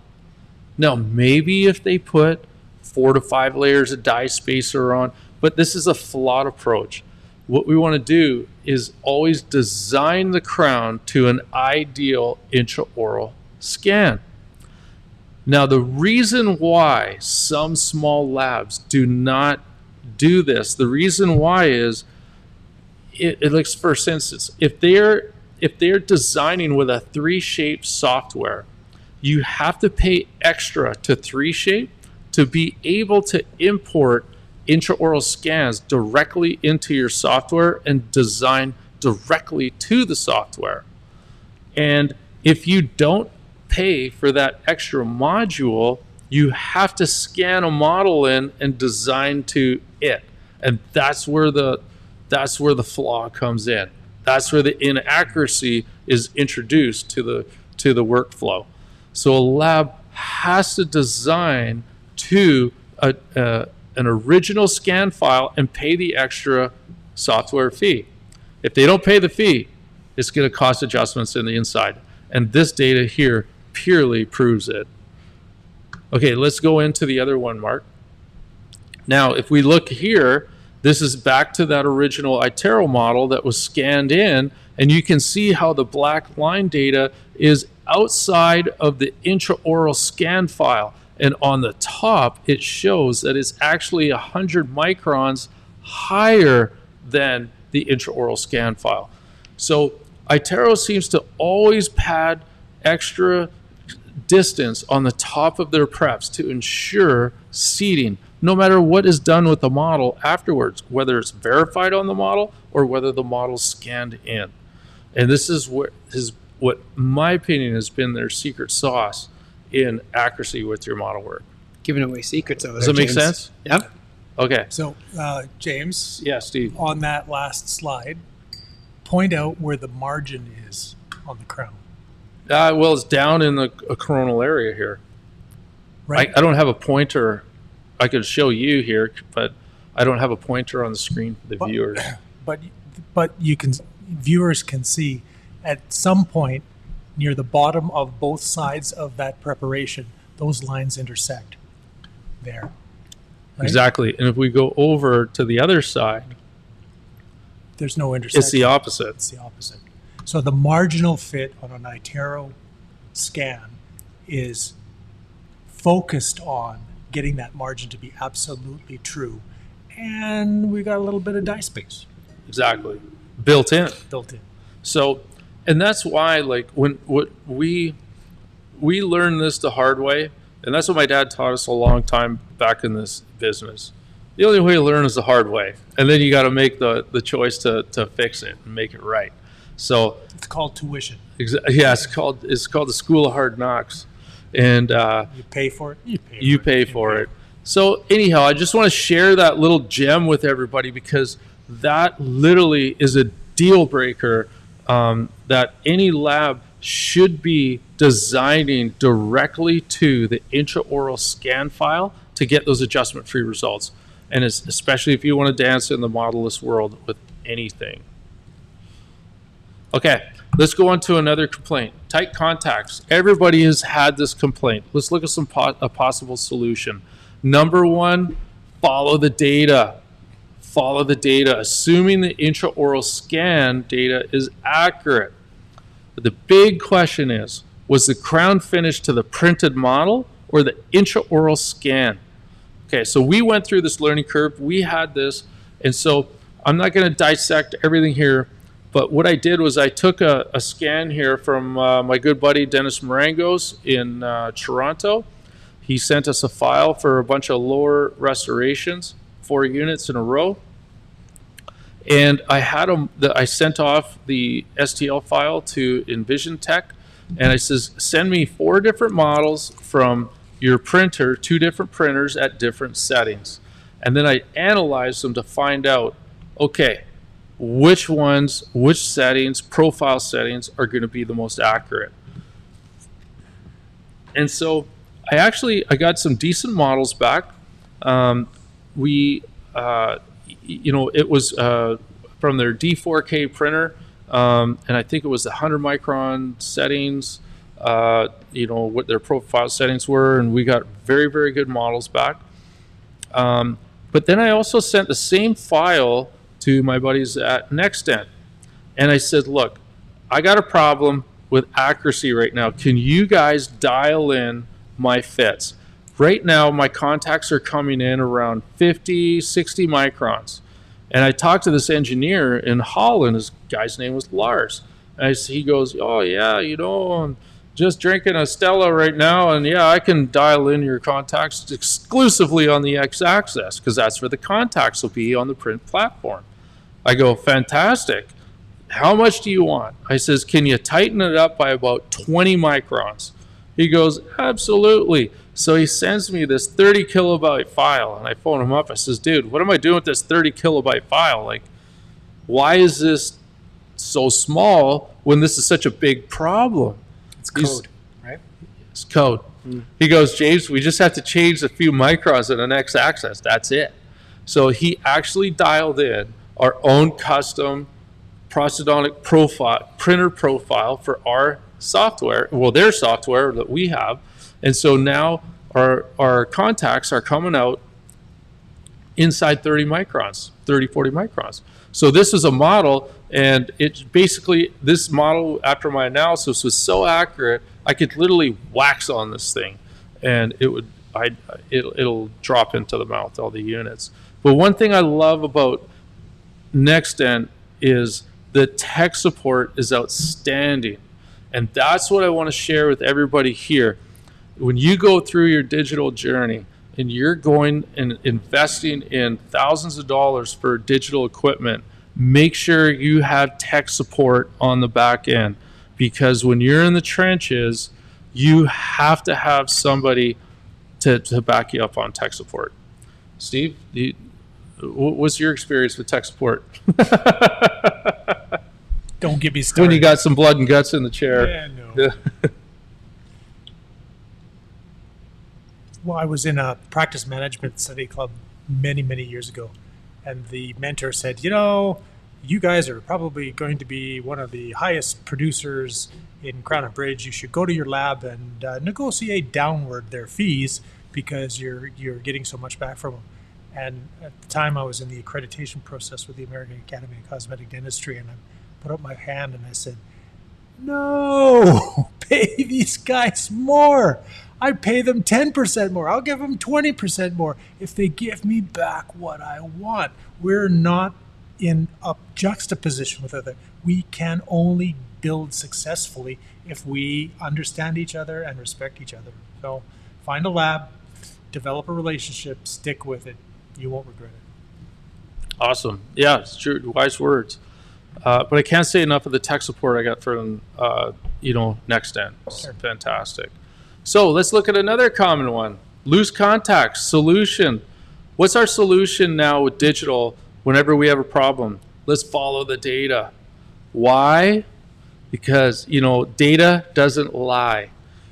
Doctor complains that the mesial contact's wide open by a country mile and accuses us of gross incompetence. So this is a situation where, decent full large scan, we're only doing a single unit.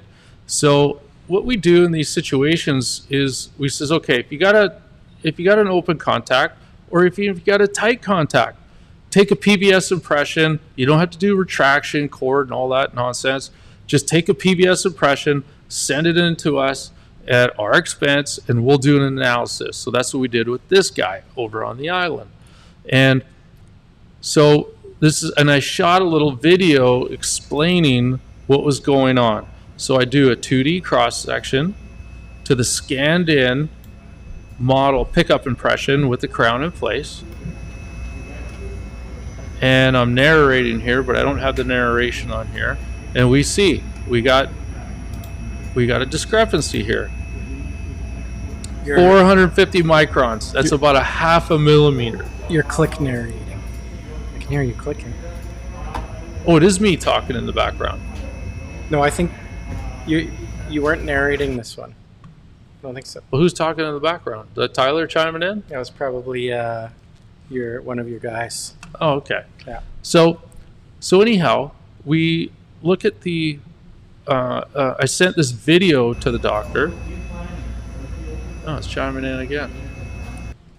Okay, and I took the model and I scanned it in for the 2D cross section,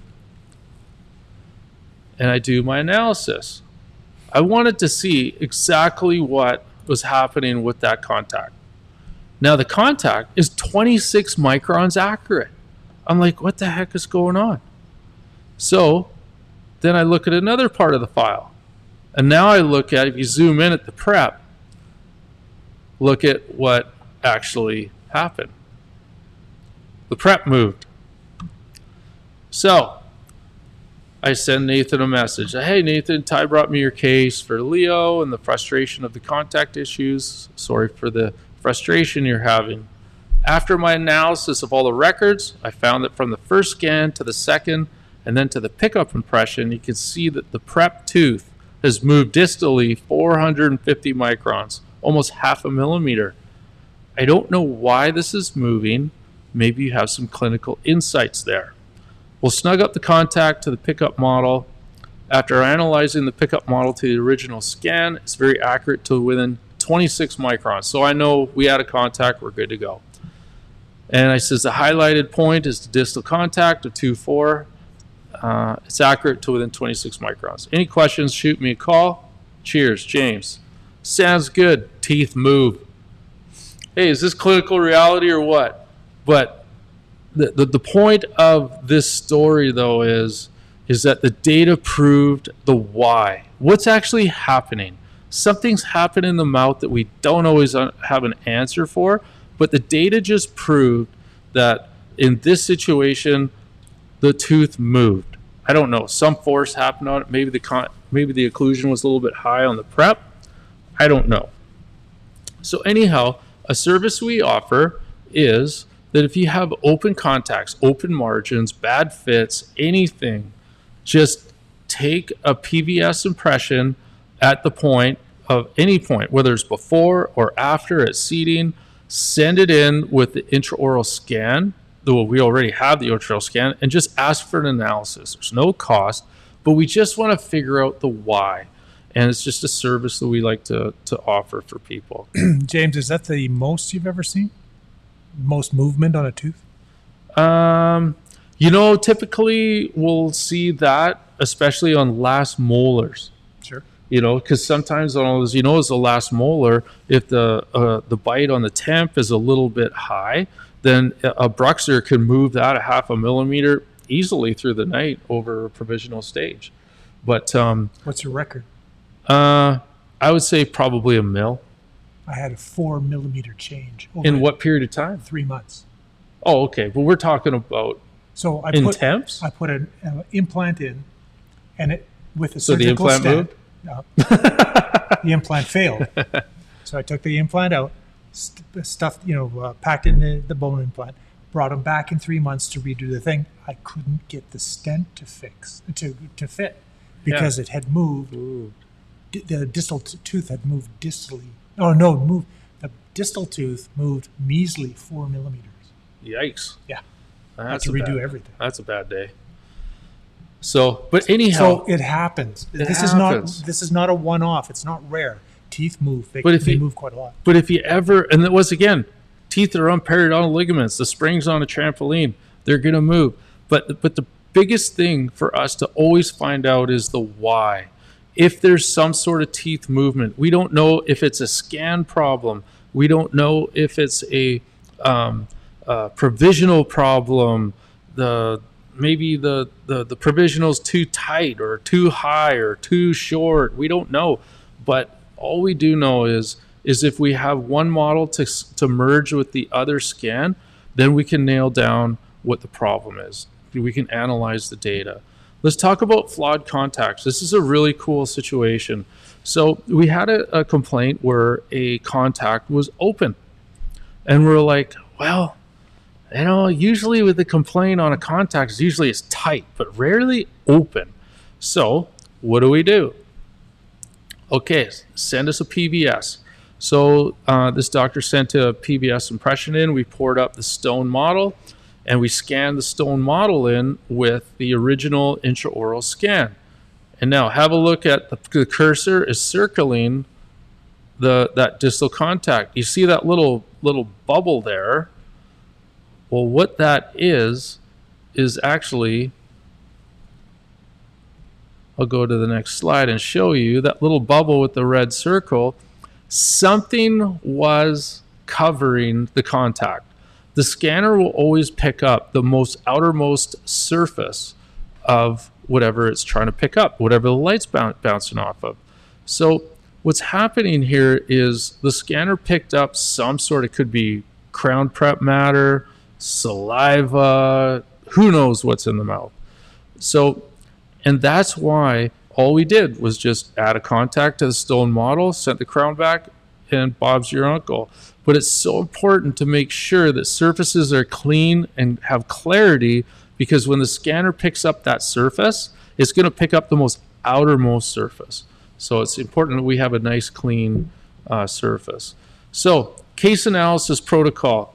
If you want to have anything analyzed, send in a maxillary mandibular scans and a bite scan, stock tray impression, and we'll provide you with a detailed analysis of scanning accuracy of contacts, prep, and bite registration as a comparison factor. The data will actually show where the accuracy is lost by the original scan, or maybe tooth movement from provisional. We don't know. We just want to find out the why. If original scan is confirmed to be accurate and the contacts are still open or tight, snap an impression, no cord, and send in for analysis. So if you ever want to find out the why, snap the impressions with some PVS. Don't have to pack cord, but if that's how we're going to find out and get to the bottom of any sort of issue that you're dealing with. And once again, some PVS impressions, and away we go. We want to make sure you guys are snipers with your data. We do not want to be shooting with a lead ball and a straight barrel. We want to be having a rifled barrel, and we want to be accurate within hundreds and hundreds of meters like the sniper. So we're going to go into some tips and tricks here. Here's a little scanning and printing for smiles tip, and we're going to talk about palettes. Hey everyone, I'd like to show you a little real gem of a tip here when you're taking scans for a diagnostic wax up. It's very, very helpful and important for the accuracy of your provisional tray. They scan the entire palate. This is the most important positive stop when you're seating your putty tray for your temps. So we have a very, very nice wax up here set up digitally, which we make the provisional putty tray. It clicks over here. But it's very important that we have a positive stop here, a big, large positive stop, because you can only imagine that if all of these teeth here are prepped, this is the only positive stop for your tray to seat and to have an accurate occlusion. It's very, very important. Now here I want to also introduce a new little reduction guide that we're working with now. So this is an acrylic guide. So now the doctor can see their reduction on the preps, and this little acrylic tray just clicks into place. So that's our cosmetic correct reduction guide, and it's a printed guide designed all digitally. So if anybody have any questions on how to nail these smiles out of the ballpark, give James, Dave, Tyrell, or Curtis a call at Ocean. We'll be happy to give you this tutorial on how to get those great results. Cheers, everyone. Okay, so that's a video that we put on LinkedIn probably a couple of years ago now, probably 3-4 years. And I always encourage people to follow us on LinkedIn, Instagram. What do you have us plugged into, Mark? Follow us on LinkedIn. You get to register for whatever course, or it's more professional facing niche stuff. Instagram will be more, what the wax or the ceramics that's going on, or there's tips and tricks. Just follow it all. Yeah, we're always posting tips and tricks on unique cases. Yeah, like I would say at least every other day we've got something going up. There's at least 2 a week, and you're going to learn something just on the fly. Can't issue you credit for it, but anyhow, you'll learn a lot. Just search us out there, and you're going to learn something. And that's just a classic video. One of the tips we always say is always scan the palates and the deep vestibular areas. Data is gold, not just the teeth. Okay, and here's a good case illustrating that. So this is a case that we did for this lady. Her name's Maggie, and I got full permission to share her full name and her profession. She's the biggest selling realtor in Whistler. Her name's Maggie Thornhill, and she wanted the brightest, whitest, boldest smile, and I'm sure she had intentions of boosting her sales that way. So anyhow, we're going to go through some standard photo protocols here. And so this, I meant to go back here. Okay. So we got a portrait, a digital stick bite, and then we have an E, speech pattern E, and then an Emma. And the Emma is the one where we use, and we try and dial in a starting position for central length. And so the first set of attempts we made for Maggie, she says, I think they're a little bit long for my smile. And I totally agreed, but I told her not much. And so while I had the consult with her, I happened to be in Whistler anyhow, and I met with her, and I says, Maggie, you have such a wide Julia Robert type smile. Your last molars are exposed. I really think your smile could benefit from treating those teeth. And within 30 seconds, she says, yeah, sounds like a great idea. So Heidi, the dentist there, scanned her up and treatment planner for 4 more units. They've been working with an iTero system for a long time. And then we went in and started analyzing her smile length and shade. Her temps were brighter than an 010, and they look great in her. And but anyhow, we're mainly wanting to nail down the length. So we got the scans back, and I was kicking myself that we didn't get the palette on this one, because I really wanted to align the temp file of the provisional file with the original design file. And if we're missing the palette, that is the most important data for us to merge any sort of file with another one. You can't align files together to design files, which means the actual design teeth. You can't do that. That's why we can't use all the time certain models or scans that are just contain teeth. That's why, Mark, I tell people sometimes, if you're scanning with iTero, turn off the AI when you're scanning a study cast, because we want all that vestibular tissue as far as it goes down. Otherwise, the AI just chops it out, right? Yeah. I don't want the teeth, I want the tissue. So anyhow, in the end, for Maggie's case, we were able to merge it creatively and accurately. And so when we look at her, this was her smile to the horizontal table. Had a nice curve of spay and everything, but it had to be a little bit shorter. So we just took the global tool and we just raised the entire arch a 0.5 millimeter, and then we processed the case accordingly. And she loved it. She picked out a natural smile design on our My Smile, And I never did get the final photos, but as soon as the smile went into her case, she immediately changed her website. So that's her still today up on the website. But that was a very successful case. But it illustrates, though, it's so important. The more data you scan, the more we can work with it on the back end. And a lot of times offices, they don't know why. But data is king. So let's go into the modeless world here. Your experience of modeless accuracy will live or die on the accuracy of digital records at the time of capture. That's the key, at the time of capture. So here's a little piece of trivia out there. Mark, I know you know the answer, but what is the difference between an eye record scan data and restorative scan data? Jeopardy sound, Mark. I'll be very impressed if anyone knows the answer to this. Yeah, exactly. I'll throw in $100 cash if anybody answers it. And that's dentist on demand cash, That's eh? right. So Actually- Tyler's paying half. Yeah. Or all of it. Okay, eye record capture. So if you're doing a scan for study model, guards, or Invisalign, it's 3,000 images per second. But when you do a restorative scan, you're doing 6,000 images per second.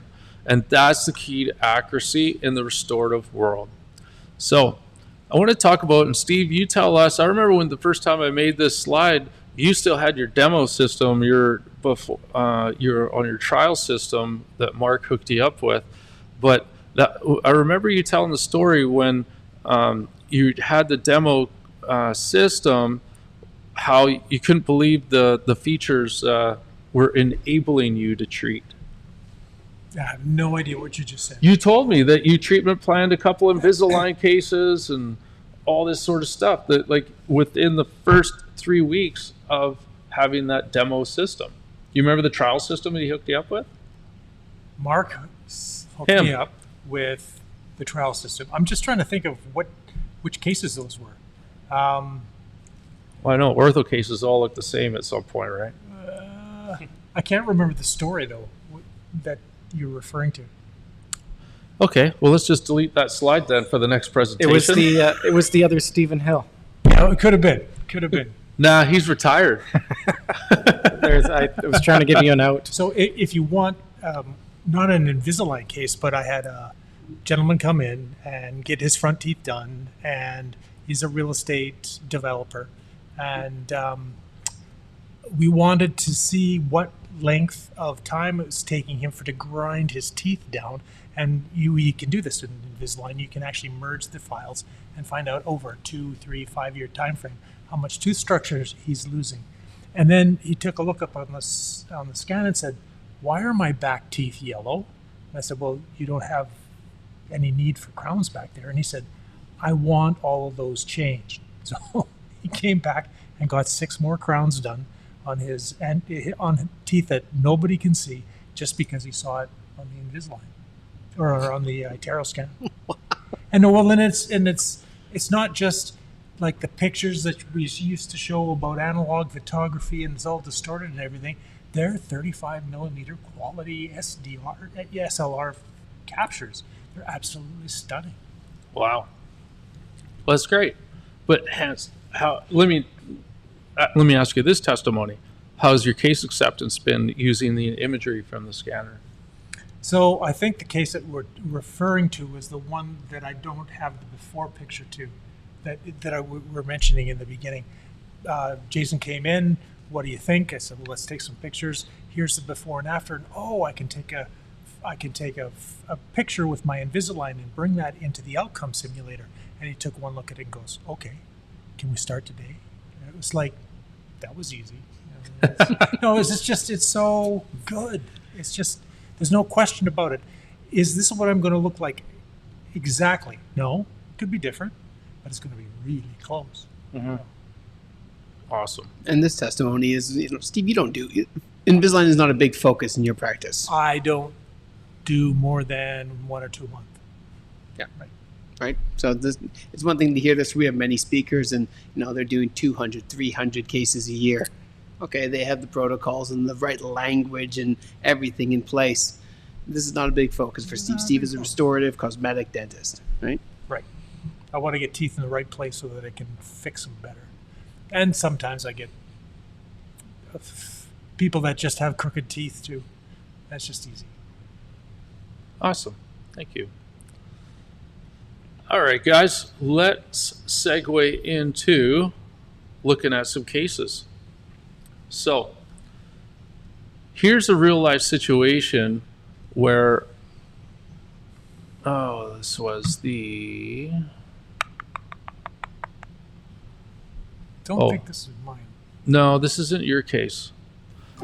This is a classic situation where we get night guard prescriptions and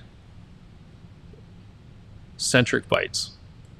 If there is one mistake that I would love everybody to correct themselves with moving forward from tonight's webinar, aside from learning how to do modeless crowns, is how to do adjustment-free night guards right out of the scans. And the slide you're looking at is the biggest mistake to doing that, because when you send off to a lab, us or anybody else, a closed centric bite, we have to guess what the XYZ axis is on opening in the software, and it's a complete guess. However, I want to tell this story. When my brother and I went sledding last year in February, we're driving up the Coquihalla, and it was driving us nuts that we were dealing with this challenge of adjustment loaded guards. And we just thought, if we could get a pre-open bite consistently and accurately, we could alleviate so many adjustments on guards. So on our way up, we came up with a design of what we call the splint bite. So what this is it's an anterior jig that you reline with a bite reg material, and then you do your bite scan lateral to it as you after you do your upper and lower scans. It sounds so simple, but it actually is. Most of the guards cases that we get coming in are scanned by assistants, the upper and lower scans. And so an assistant can easily reline the jig, do the bite scan, doctor can verify the bite opening, and off the case goes.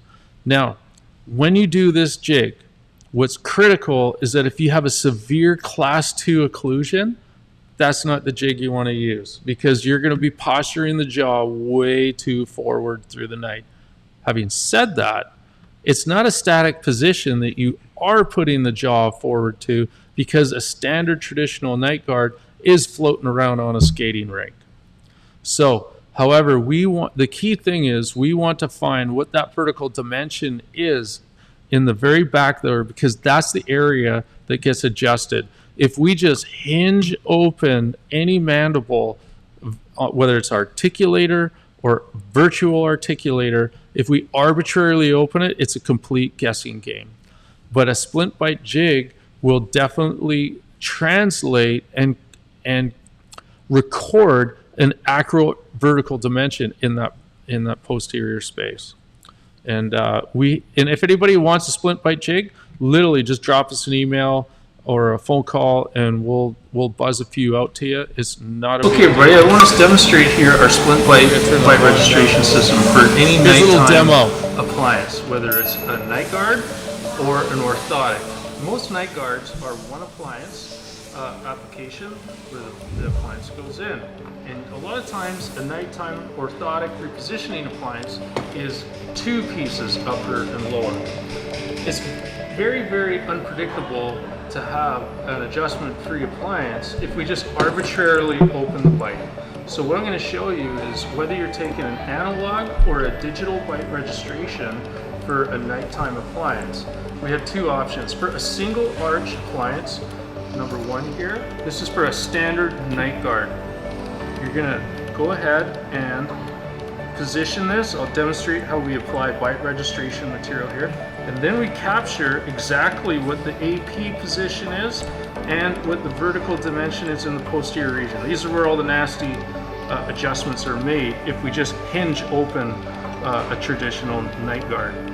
If you're going to have a 2-appliance nighttime appliance, meaning an upper and a lower, then we have 2. This is a 7mm opening with a little extra opening on the top and the bottom here, and that's positioned right between the centrals here. So I'm just going to demonstrate jig for like here, a sleep first of all, appliance. single. What the doctor or assistant will do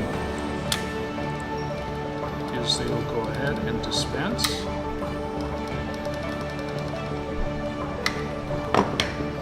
They'll take the splint bite, and on Charlie my skull here, you go, and we just have the patient close into, this is a 4mm opening in the intercisal area here. Now we know we're locking in what the posterior position is in the back. So now you will take your scanner, let's pretend this is a scanner, and now you do your digital bite scan on both sides with the splint bite in place. Bite scan. We're all done the bite scan, the bite registration. Now the patient opens. And here we have with the splint bite, with the bite reg material. Now you can pop this out. And now this material, you can autoclave it and reuse it for the next patient. When you get your appliance back, this will truly, promotion, this will truly be an adjustment-free night guard, or a lot of times the for the programmer with a palatal ramp. So that's a video we threw up on LinkedIn. I think it's on our YouTube channel. If anybody wants to have their assistants maybe review it, we send it out. You can just go on our it's on our YouTube channel for Ocean. So, James, why is that so much more accurate than a random open bite situation in the lab? Good question, because that's the most overlooked assumptions in the night guard world. So if we just get standard upper and lower impressions in, like the type of model here, and the prescription is make me a night guard, we have to guess at what the opening is. We can always open it up 3-4 millimeters, but the reality is everybody's mandible opens and translates differently. Can I have the models? So you held it this way to show a 3 or 4 millimeter opening. So that's 1 point. How many points does it take to make a solid plane? 3. 3. And Triplanar. So if I open this in your mouth or in my mouth and bite down, I record just this information here, but wrapped into this is how long, how high, how posterior, how superior, how anterior the jaw joints are in their, the condyles are in their sockets. So you've got a perfect articulator. You used the patient's own articulation system to record that opening, rather than opening it on a model like this, which is just an pure average, hinge. Pure hinge. Well, it's not just pure hinge, it's pure average hinge, right? My hinge is going to be different than yours. My pure hinge is going to be different than your pure hinge, just because our mandibles are completely different in length. Everybody opens differently. Absolutely. So it sounds too simple or too good to be true, but it is absolutely based on science. But if anybody wants to do night guards in the modeless world, the split bite jig is where you want to go for accuracy. This is the type of opening we want to receive. That's the bite opening. That was taken with a split bite jig. That was Steve's case. So now I know, have a look at the opening in the front, but look at the opening in the back. The back opening is actually not that much compared to the front. But I do know that is a communication of where that patient's mandible wants to be for that 4 millimeter anterior opening, and it does not require adjustments to go in. Usually. Joints have to be healthy. Yes, but at that static position, that's accurate. Now, 90% of all of our guards are used in a material called Orthoflex. It's got a little bit of flex to it, which is great for engaging and disengaging undercuts. And it's way more comfortable. I know it's more comfortable to wear because that's the material I've worn for probably the last 3 to 4 years. Now, one of the things about Orthoflex is when you're in the modeless world, you do not want this to happen. When this is a material, it's called ortho rigid. It's a hard, light cured acrylic. If there's no give and you're in the modeless world and you're not verifying the fit on a model, this could potentially happen. This locked into this patient's mouth, and it actually had to be fractured to get it out. But when you're using a material like Orthoflex, it's got a little give to it, so it's going to snap in and out of the mouth with the undercuts, but you're not ever going, in the modeless world, you're not going to have this problem. So once again, and you know what the reality is? A flexible material is going to achieve the same clinical result of treatment without this issue. So to see for optimum fits, I'm going to actually show everybody here how we design our guards, whether it's a guard or a programmer. I'm going to show you how we do our blockout management, vertical dimension. Always we want a pre-open bite. And we're going to show you how we select our undercuts, and we always are going to add up about 2 millimeters of undercut on bilaterally, so about 1 millimeter on each tooth, 2 teeth in each arch. So we're going to go here and we're going to set up a HIP mount here digitally, which means the hamular notches inside the papilla. So, and as you look at this case, I can speak from experience because this is my case. This is my mouth. And so we have this digitally mounted on the articulator. And here we see, these are the radiographs I showed at the very beginning of the presentation. And here you can see on the bottom right, you can see my collapsed airway. And you can also see in my nasal area there how my rugby experiences and my bar fights in the past have compromised my nasal airway. So I've had some nose plumbing in the years, but anyhow, you can see on my airway here, this is why I snore. And you know, if I do not wear my appliance at night, my masseters and temporalis, I feel like I'm complete fatigue.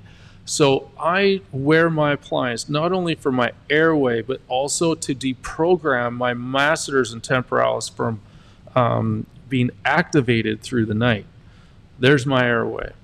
So I know with my bite registration that this is where I needed to be. So I go ahead, I set the insertion direction, I get an initial blockout. We always do added blockouts so that we get a nice clean passive fit. Now we're going to selectively collect our undercut management. And this is how we're going to always have about 1 millimeter on each tooth, 2 teeth on either quadrant. So we draw out our spline for the guard all the way around. And now I'm just isolating my anterior table.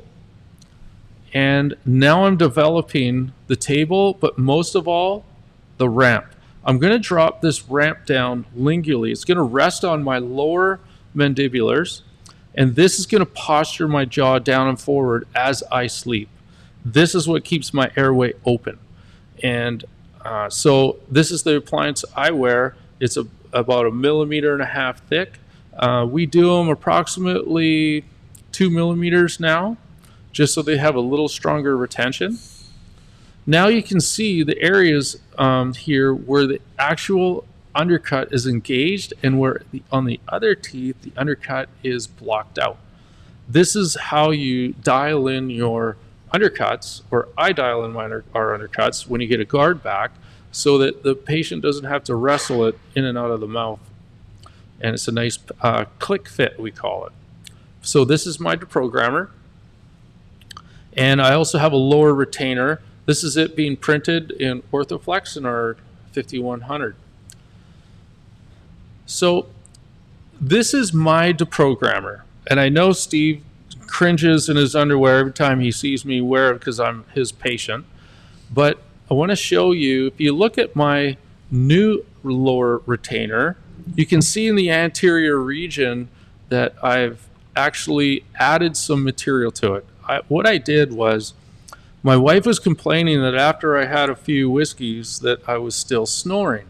So what I did was I went into my original software, I opened the bite a millimeter, and I brought my mandible forward an extra millimeter, and I adjusted the lower appliance. And if you look on the side of my appliance there, I actually engraved it for bourbon. So now I've got a customized appliance for when I have a few bourbons at night that I know my wife is still going to sleep in the same bed as me. So anyhow, that's what, you can just see the lateral view. That's what I sleep with every night. And it's comfortable. I wake up with a dream, sleep, and I'm refreshed in the morning. But this is a really good example that everybody has a different mandibular opening to optimize their airway, their jaw joints, their muscle health, and everything. Once again, there's my bourbon slide. Okay, so the do's and don'ts and wheres and whens. And let's go back to this fact. Your experience of modeless accuracy will live or die on the accuracy of digital records at the time of capture.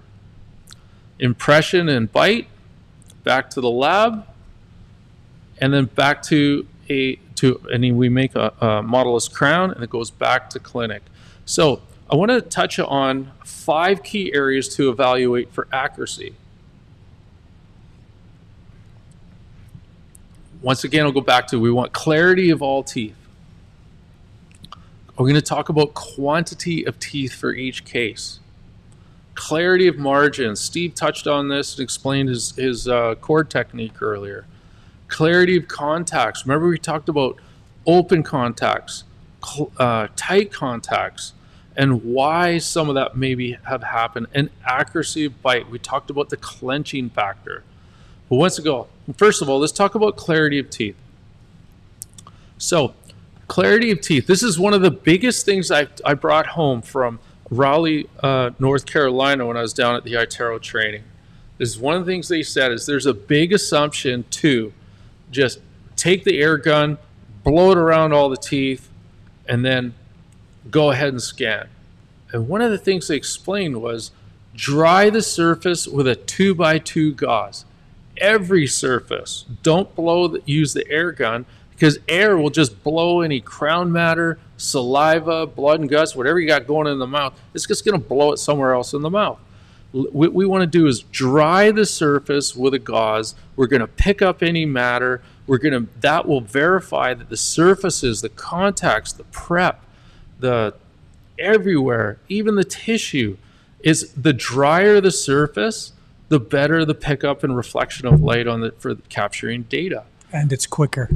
It's quicker. No, you're actually physically draining liquid rather than trying to evaporate it. And it just takes a second to do. Otherwise, to achieve the same amount of dryness, you're there for a long time. Perfect. Yeah, absorb it with a 2x2. Yeah. And, everybody's got a stack of those in the drawer.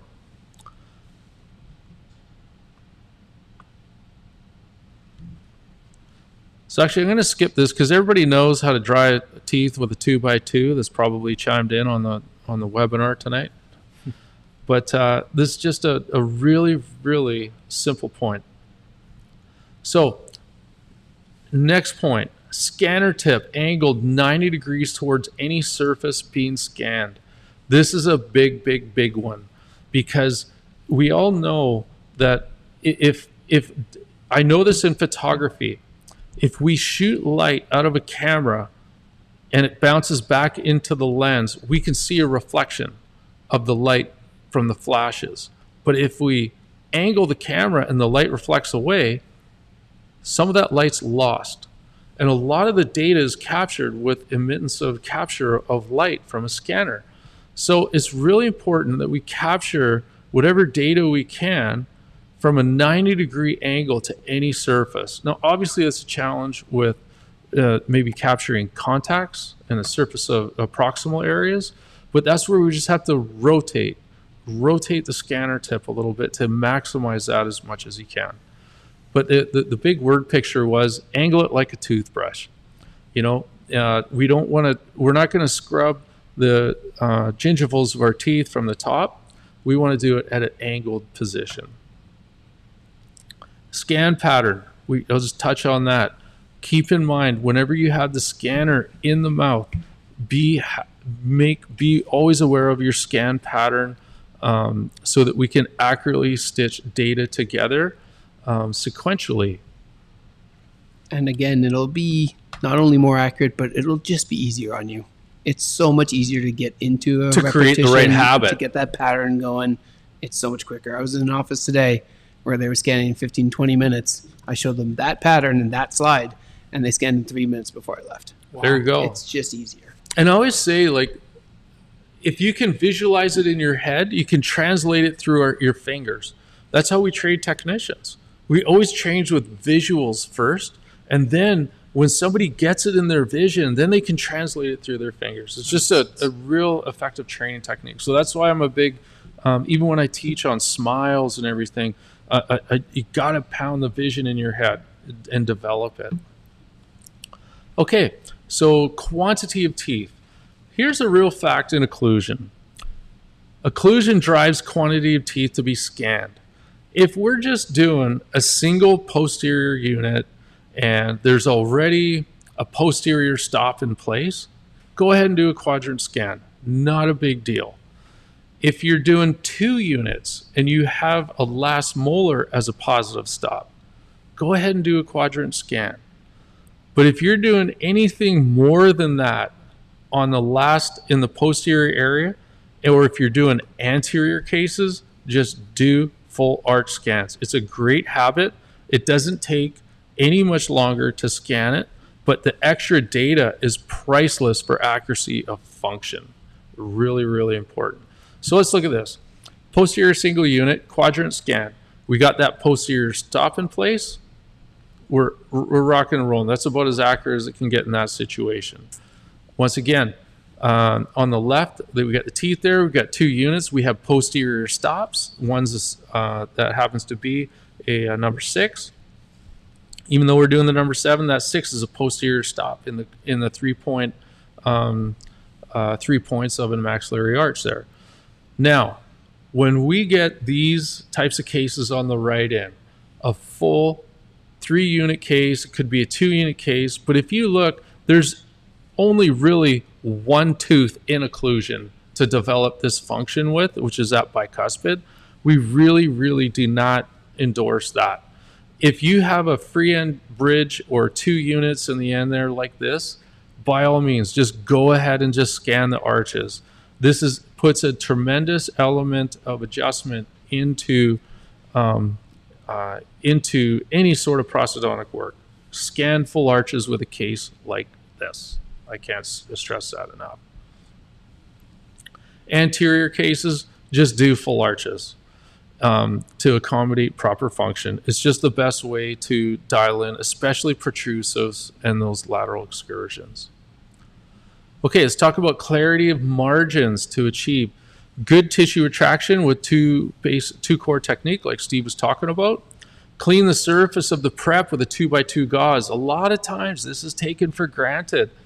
And once again, keep the scanner tip 90 degrees to the surface of the prep when scanning.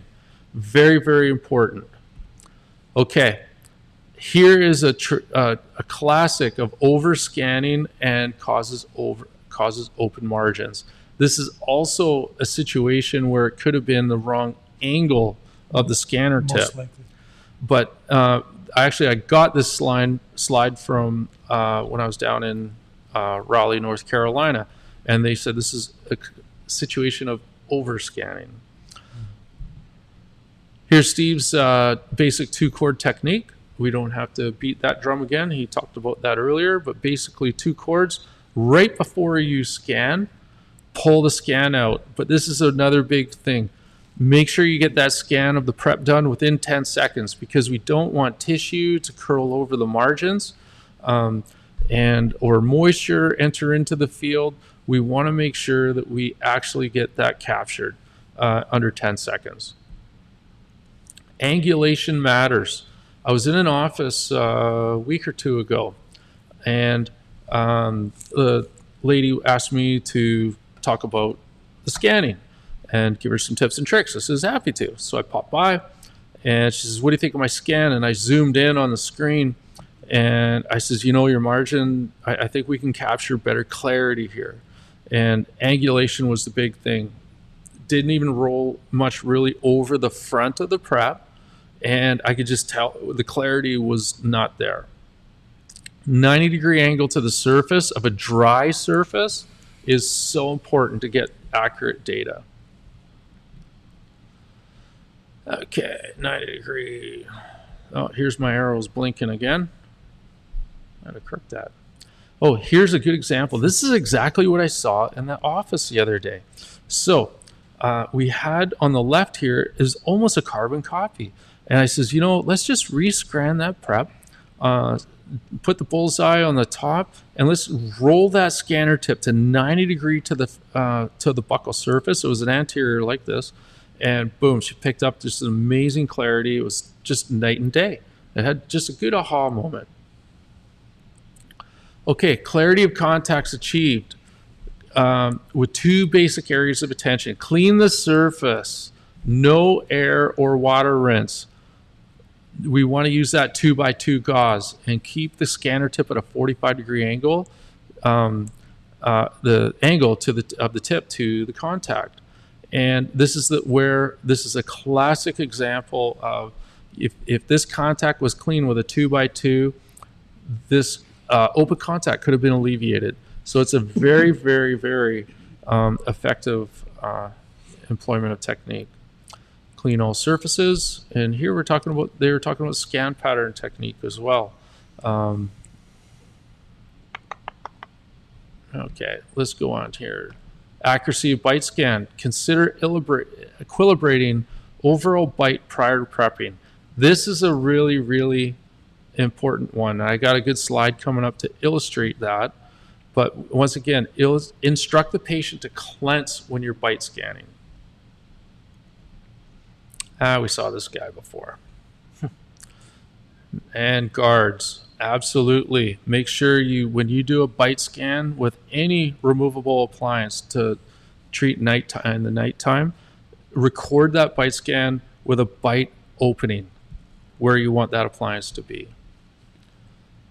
Clarity, quantity of teeth, clarity of margins, contacts, and bite. You nailed those, and we're going to be in the modeless world all day long. So let's go ahead and we're going to evaluate some scans here, you guys. Okay. So on this slide, or on this video, I want everybody to evaluate the clarity of the teeth, all these 5 things we're talking about. I'm just going to let the video play. Right out of the gate, have a look at the gaps here of this scan. We'll rotate it, we turn it around, and I just see a lack of clarity. It looks cloudy, and it doesn't look sharp. And this, I feel, is, especially when I look at that prep mark, look at that. Like, I just look all the way around. Everything just looks fuzzy and cloudy. Yep. And I don't know, maybe there's something on the scanner tip, or something on the tip, or something on the surfaces, but something is obscuring. But the whole point of why I wanted to show this specific video is the review your scans. If it doesn't look sharp and clean, figure out the why, because maybe it does need I don't know, maybe it's something on the scanner tip, maybe it's something in the mouth. I don't know, moisture. Yeah. So I don't know. Like, that's what I'll just throw that on the table for you guys to comment. So my chief CDA is in Australia for a month, and I've been managing with a number of temporary people, and so this particular lady has been in a practice situation where iTero was there, and so she broke down the room and the iTero and wiped everything down, including taking the tip off and wiping the mirror with Optimum. And so I look at something like this, and I'm what gave it away finally to me, I couldn't figure it out. I had this kind of situation where it's cloudy and I couldn't figure it out. I put the scanner back on the cabinet, and the light comes on, and you can see just the picture of the screen or my pant leg or something, and that still picture showed all the little circles of all the little bubbles from that cleaning attempt. The cleaning that was left from the Optimum. So, take it out, wipe it down, get a new head, perfect. But yeah, it's things like that. Exactly. And we don't always know the why, but search for the why. Yeah. But you'll tell by reviewing your scans. Well, and that's just it. One, I mentioned this last time, but they can send it to you for cross sections and 2D analysis, but they can send it to us as well. And we can break down every single picture, every frame that it took, and we could tell you where it went wrong, if there's too much saliva, if it's overscanned. We can analyze all of that. So find the why. Whatever. I say that all the time. Just find the why. However we get there. Yep. Okay, let's move on. We'll look at the next scan here. So everybody critique. We're going to clarity, quantity, clarity of margins, contacts. Oh, hang on. Let me back it up here.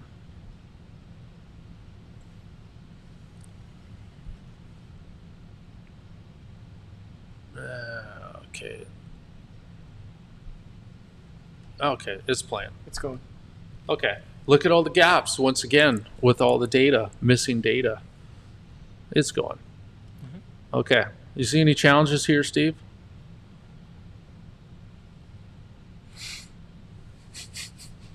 You said earlier that if you've got one posterior tooth and a couple of anterior teeth, you've got enough clarity or enough positional stability to bet on the bite. But yeah, let's see the top. I wouldn't even know how to get the bite on this one because I know it's out of occlusion. I got blood and guts all over the margins, and I got no clarity of margins. The distal contact's probably decent, but this is one where we did request a rescan. Yeah, I remember that specifically. We needed a rescan on this one because it's impossible for us to move forward with that. And there's no obvious contact on the premolar. Exactly. Canine, they're actually open at that point. So yeah, I'd be very skeptical. Okay. Next one. It's going. Oh, sorry. Watch for the little cursor. Yeah, I know. Let me go back here.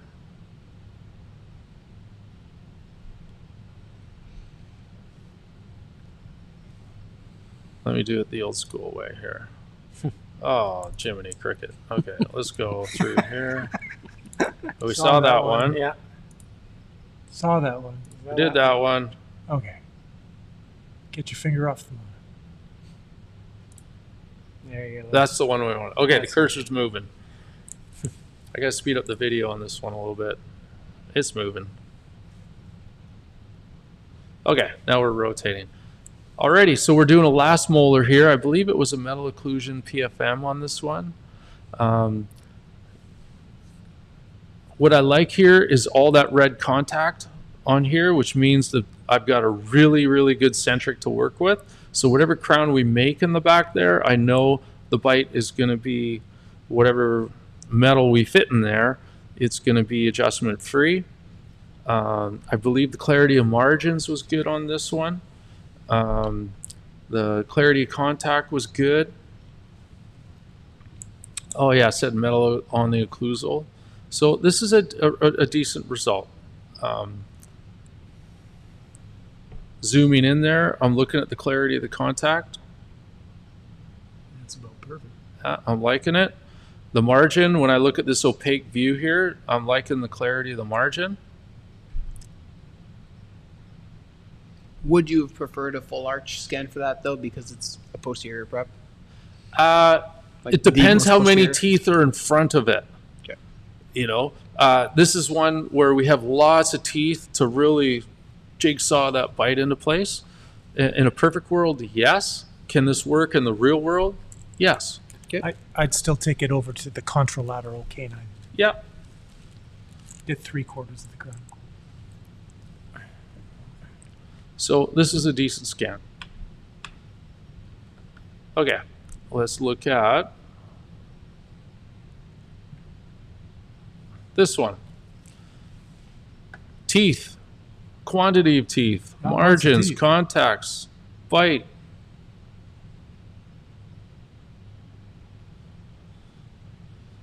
This is a home run. Very nicely done. Clarity of margins was great.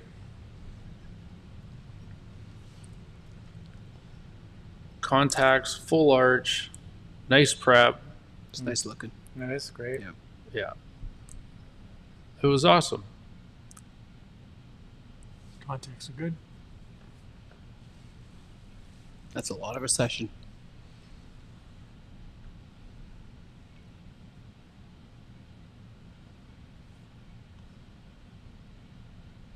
Love full arch cases. Especially when it's 28 units involved. Yeah. Okay, so once again, we're looking at clarity of teeth, quantity, clarity of margins, clarity of contacts, accuracy of bite. That's where we're going to go. Okay, so restoratively, all the different tools here within the iTero software guide you away. Here's the pre-prep scan contacts. What's one of the main things to do there, Mark? You're scanning your on your pre-prep, you're doing your contacts, and then you do your prep separately, right? Yes, do not try to get your contacts on your prep. Not only will that data not save, the lab gets their data from the quadrant scan, but more importantly is you're wasting time then on that margin that's starting to see saliva and blood flow and tissue collapse. Use And- that 10 and seconds for your Building prep. too many layers. Yes. So follow the workflow in the scanner. Don't reinvent it. Exactly. Okay. So here's a nice, good indication of if there's a bunch of noise and scatter, that if we send the case off to modeling at iTero, they can actually unwind it. And yeah, just another thing they really stress to us is pay attention to the tooth numbers being scanned. And if in the And the upper and lower arch. I don't know how many times I've started to do the upper when it says, oh, lower. Oops. yeah, so really be cognitive of what's going on with the tooth number suggestions there.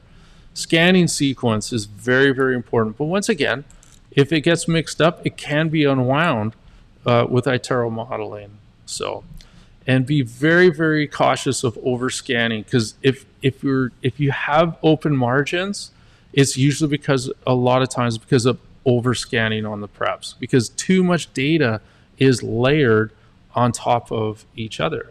And we covered this already. Make sure that you're scanning in under 13 seconds, they say, but just under 10 seconds, because we don't want moisture and things to obscure the margin. And we've seen this slide before, but it's so important to avoid overscanning, because it just distorts the data that we're fed here in the lab. Once again, this just illustrates the clenching of the bite. And it's really important sometimes to make sure that you maybe equilibrate before you take your bite scan, so that you have a balanced occlusion that we're designing a new crown to. Okay, Mark, I'll give you a little pitch time here on the different levels of scanner portfolio on the Align portfolio. Yeah, sure. I appreciate that. I'll be quick about it, but I just really like what iTero's done. I've been there for 5 years, and it's always been a premium product, and we've sold very well in terms of market share in the industry. But now we've come out with this whole family, because as much as the most premium product, the 5D Plus, is amazing, it's not the price point for everybody. So now we have a whole family, whether you need something super cost effective, a little bit more portable, more entry level, somewhere in the middle, we have everything for you. The flex scanner that we have there in the value segment, one of the nice features about that too is it sits around 20 grand, but if this is a step towards getting more digital and maybe moving up to that 5D plus down the road or something like that, there's a $17,000 trade-in value for that. So Nice. you buy it for 20 today, you get your feet wet for a year, and then you traded it in. You just replaced all your PVS impressions for a year for $3,000. That's cheaper than you're going to pay for the material itself, right? That's a good deal. It's a good deal. Awesome. And is everything Invisalign compliant from Flex forward? Yeah. Now, And which one has the carriage detection? carries detection are in the 5D and the 5D plus, the last two. Okay. Everything will send to Invisalign, but some of those apps and features that Steve loves, I know, with the outcome simulator and all that, that's in the more advanced models. So, Gotcha. I won't break that all down right now, but there are differences. It's a little bit more simplified in its software packages when you go down to the value tier. Gotcha. Okay. Right on. So once again, I can't stress enough is the iTero support is literally one of the biggest factors for the operators we've seen that they've enjoyed is from other systems. So I think Steve said it earlier. It's not easy. I'd love to be able to be the sales rep that says, buy it, it's easy, no problem. It's not easy. You need that support. You need that help in going digital. And we're the company that can do that for you. right now, I know iTero says they're an open system, but they have been criticized for being closed. But why is that? And why is it really an open system? Well, our blessing and our curse is that Invisalign brand that we carry with us as well. Align Technology owns Invisalign and iTero. So Invisalign is a little bit closed in the scans that they receive. So you cannot send a prime scan over to get your Invisalign trays. Gotcha. But the Okay. iTero itself is completely open. The For iTero can anything else in the marketplace. Yeah, any lab, any mill, any printer, any clear aligner system. The iTero's open. Align can sometimes have its restrictions. So really, it's only ITero's. closed to Invisalign treatment, Yes. exclusive to iTero. Okay, that's fair.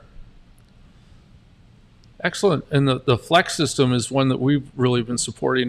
We've got, people coming in and asking us how we can partner up with them with Flex systems, especially when they want to, they've got multiple offices with multiple ops. And so the Flex is a very economical way to get, to just get scanning. So if anybody wants to partner up with the Flex scanner through Ocean, they can definitely, be in touch with us, with Dave or myself on that. So just to go back on the last point on the slide, it says no Invisalign capabilities. It does have Invisalign. That's changed actually submission. since I Yep. got that. Yeah, it used to not, and that's Yeah, been good a big point. change. Yeah. Oh, that's I'll cool. edit that slide. Okay, and then of course with the Flex, you get all the restorative tools and all. It just gets you scanning. So once again, explain how the training goes, Mark. No matter what scanner somebody gets, how does the training go? Again, it's not easy, so it's very comprehensive. It's not someone dropping it off. I know you've all heard stories of different scanner companies just kind of shows up and good luck to you. UPS shows at the front door. Yep, exactly. So with iTero, you're going to get on demand first. It's 4-tiered. You're going to get on demand. You're going to get virtual training, who's all CDAs, real life experience in practice. And then you're going to have hands-on support from your local rep, just little kind of fine-tuning of things. And then we've hired an amazing woman named Natalie. And in other provinces, obviously, if you're listening from other places, it would not be Natalie, but someone like it, who has been a hygienist. Again, all qualified hygienists, 30 plus years. And they come into your practice and they will talk to your staff, not only about fine-tuning your skills in terms of the iTero scanning, but, okay, you've done the scanning now, you've got that down, scans up on the screen, patient's in front of you. What do you talk about? How do you provide a better standard of care using this? She will talk you through that because she's done it firsthand. Okay, here's the question I got in my head. I'm going to put you on the spot. All right. Offices deal with staff turnover literally like a wagon wheel. Mm-hmm. How do you recommend offices to get new people trained up as they have staff turnover?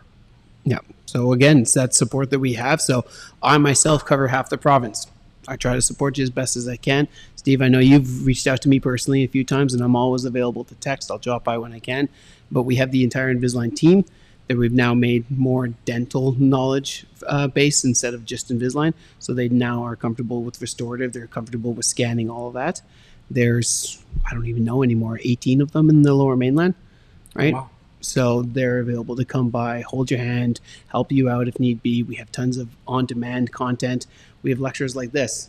Yeah. We have 15 lectures scheduled already this quarter. Like all there nice. to support you in however you need.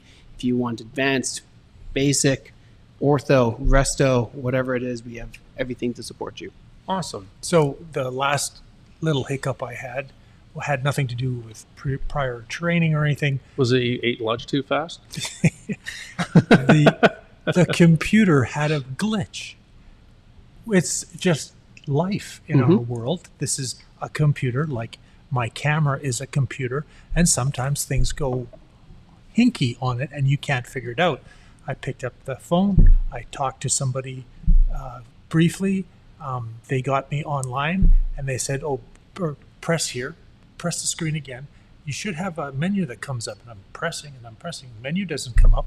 Oh, let's get on TeamViewer. She goes through a few things and says, so if this happens next time, go to this button here, hit the reset button, and let's see what happens. And she just reboot it, and up it comes again. So it was like I didn't need to call anybody into the office to get this done. I got it done right then and there within 6 or 7 minutes. It was back up running. So just step one, like turn it off and then back on. Well, I didn't even have to turn it off. I just had to restart the program. I didn't Works even on have my to turn it iPhone off, sometimes. Yeah. Mine too. So, Awesome. Well, thank you guys. Okay, so let's just move forward here. We're going to wrap up here pretty quick. Once again, we want to make sure that we've empowered everybody to go from impression, scan, and bite to the lab and back to the clinic with accuracy right from the beginning. So once again, tips, and one last tip I want to send you with you all here on a cyber crown. If you're doing modeless, here's a common thing Hey, here. Janine, it's your favorite dental technician here. Yeah, Sent this video off to a client up in this the is north. for patient Moore. We're doing the single molar. Got a real draw. Oops, sorry about the air gun in the back. Got a draw issue for this crown to go on. Make sure your contacts are parallel, because we had a situation where this crown, I had to actually advise the doctor to maybe buzz off contact to make sure it went down. Converging like this. that's old school. I learned that in school. It's impossible for us to get the crown to draw. Got too much So what I'd like to do with your blessing is I'd love to have a nice snug contact here, but I'd like to take away Just from flatten this off that contact contact here. a little So bit. this would be the only Make place sure your where you contacts are adjust in the parallel, mouth. folks. It's a And then big deal you can in the get a modeless nice world. draw of this crown seating. So once again, it's for Sean Moore. There we go. Okay, so cyber crown. This is actually a case Steve and I did, modeless, and I asked Steve, I made 3 crowns on the same case. It says, tell me, what's the occlusals offset you like, 3, 4, or 5?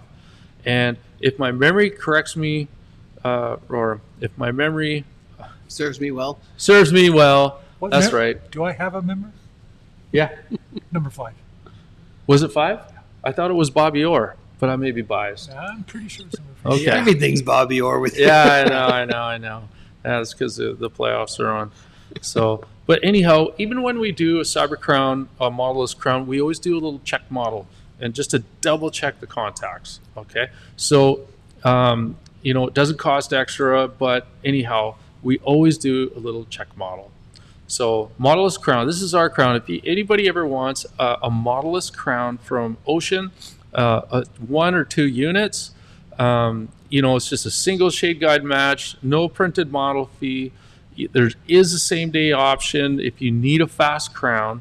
For the out of towners, we can do a next day crown, but the key for the same day or next day is we gotta have the scan in by 9-10 o'clock, because then we can process it and get it out for the courier or get it delivered in the Lower Mainland same day. So we want, if you have that, insurance may be running out, you need a quick turnaround time, we definitely have that option. And if you'd like a modeless night guard taken with your splint bite, of course, you're going to want to call it a cyber guard. And that way, we'll know exactly what you want.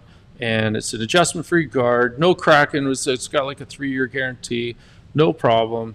And away we go. So, well, let's just always like to have a little fun offer. Oh, it says February offer, but hey, why don't we call that? Let's roll that into May. This is an old slide, but you know, we always like to give somebody a little promotion. If you want to try out a cyber crown or a cyber guard, just write in there promo 100 in the comment box of your case being sent in, and we'll make sure that gets expedited. You know, so you can test drive the goods. And just do, you know, 5 cases for $100 each makes it worthwhile. Okay, so, you know, we heard, you know, we're great partners with iTero. We're here to support you. Make sure you get those results. And because as you may have gotten a good flavor tonight, but we're big advocates of education. If you have an interest on how to restore predictably to a new healthy vertical dimension, we've got our Dent 4 course coming up on May 12th, 13th, right here at Ocean. And, you know, what's the best way to, is there a QR code, something we can send out to all the attendees? Actually, we could send this out to everyone that's logged because we got their email, Mark. Yep, we can. Okay, so you don't have to ask for it. You're just going to get it. Guess what? So you're getting it. Mark's going to send you this flyer. And I know it's a big investment, and we just encourage anybody that has any questions, personally contact myself or my brother Dave, and we'll teach you exactly what this course is all about. But this is, you know, if you think opening the bite predictably with a splint bite for adjustment-free results is important, this is so important. If you want to learn how to open a bite and restore to it, this is the course for you. So, and Dennis has all the credentials to teach this in conjunction with ourselves, and that's May the 12th and 13th here at Ocean. Okay, so our agenda today, we wanted to equip you to be snipers with your scanning and for accuracy, predictable data, for predictable prosthetics, how this investment is truly an investment in the technology, not an expense. And we want to really make your basic prosthetics more efficient. You know, I think Steve was really alluding to that, how, you know, he found too much time on his hands, you know, with his inserts. So, you know, and that was purely from the technology. We really hope you guys got your 5 tips and tricks on scanning. And once again, in order to get your CE tonight, Mark will email, you got to email Mark 3 Ocean Pearls with your license number for the CE certificate. And then we'll rock and roll and send you out a certificate. You can upload that to the college. And from the bottom of my heart, and Steve and Mark, it's kind of like Larry, Daryl, and Daryl, eh, from the Newhart show. So anyhow, with Steve and myself, we just want to thank you, and that's a wrap, boys. Good night.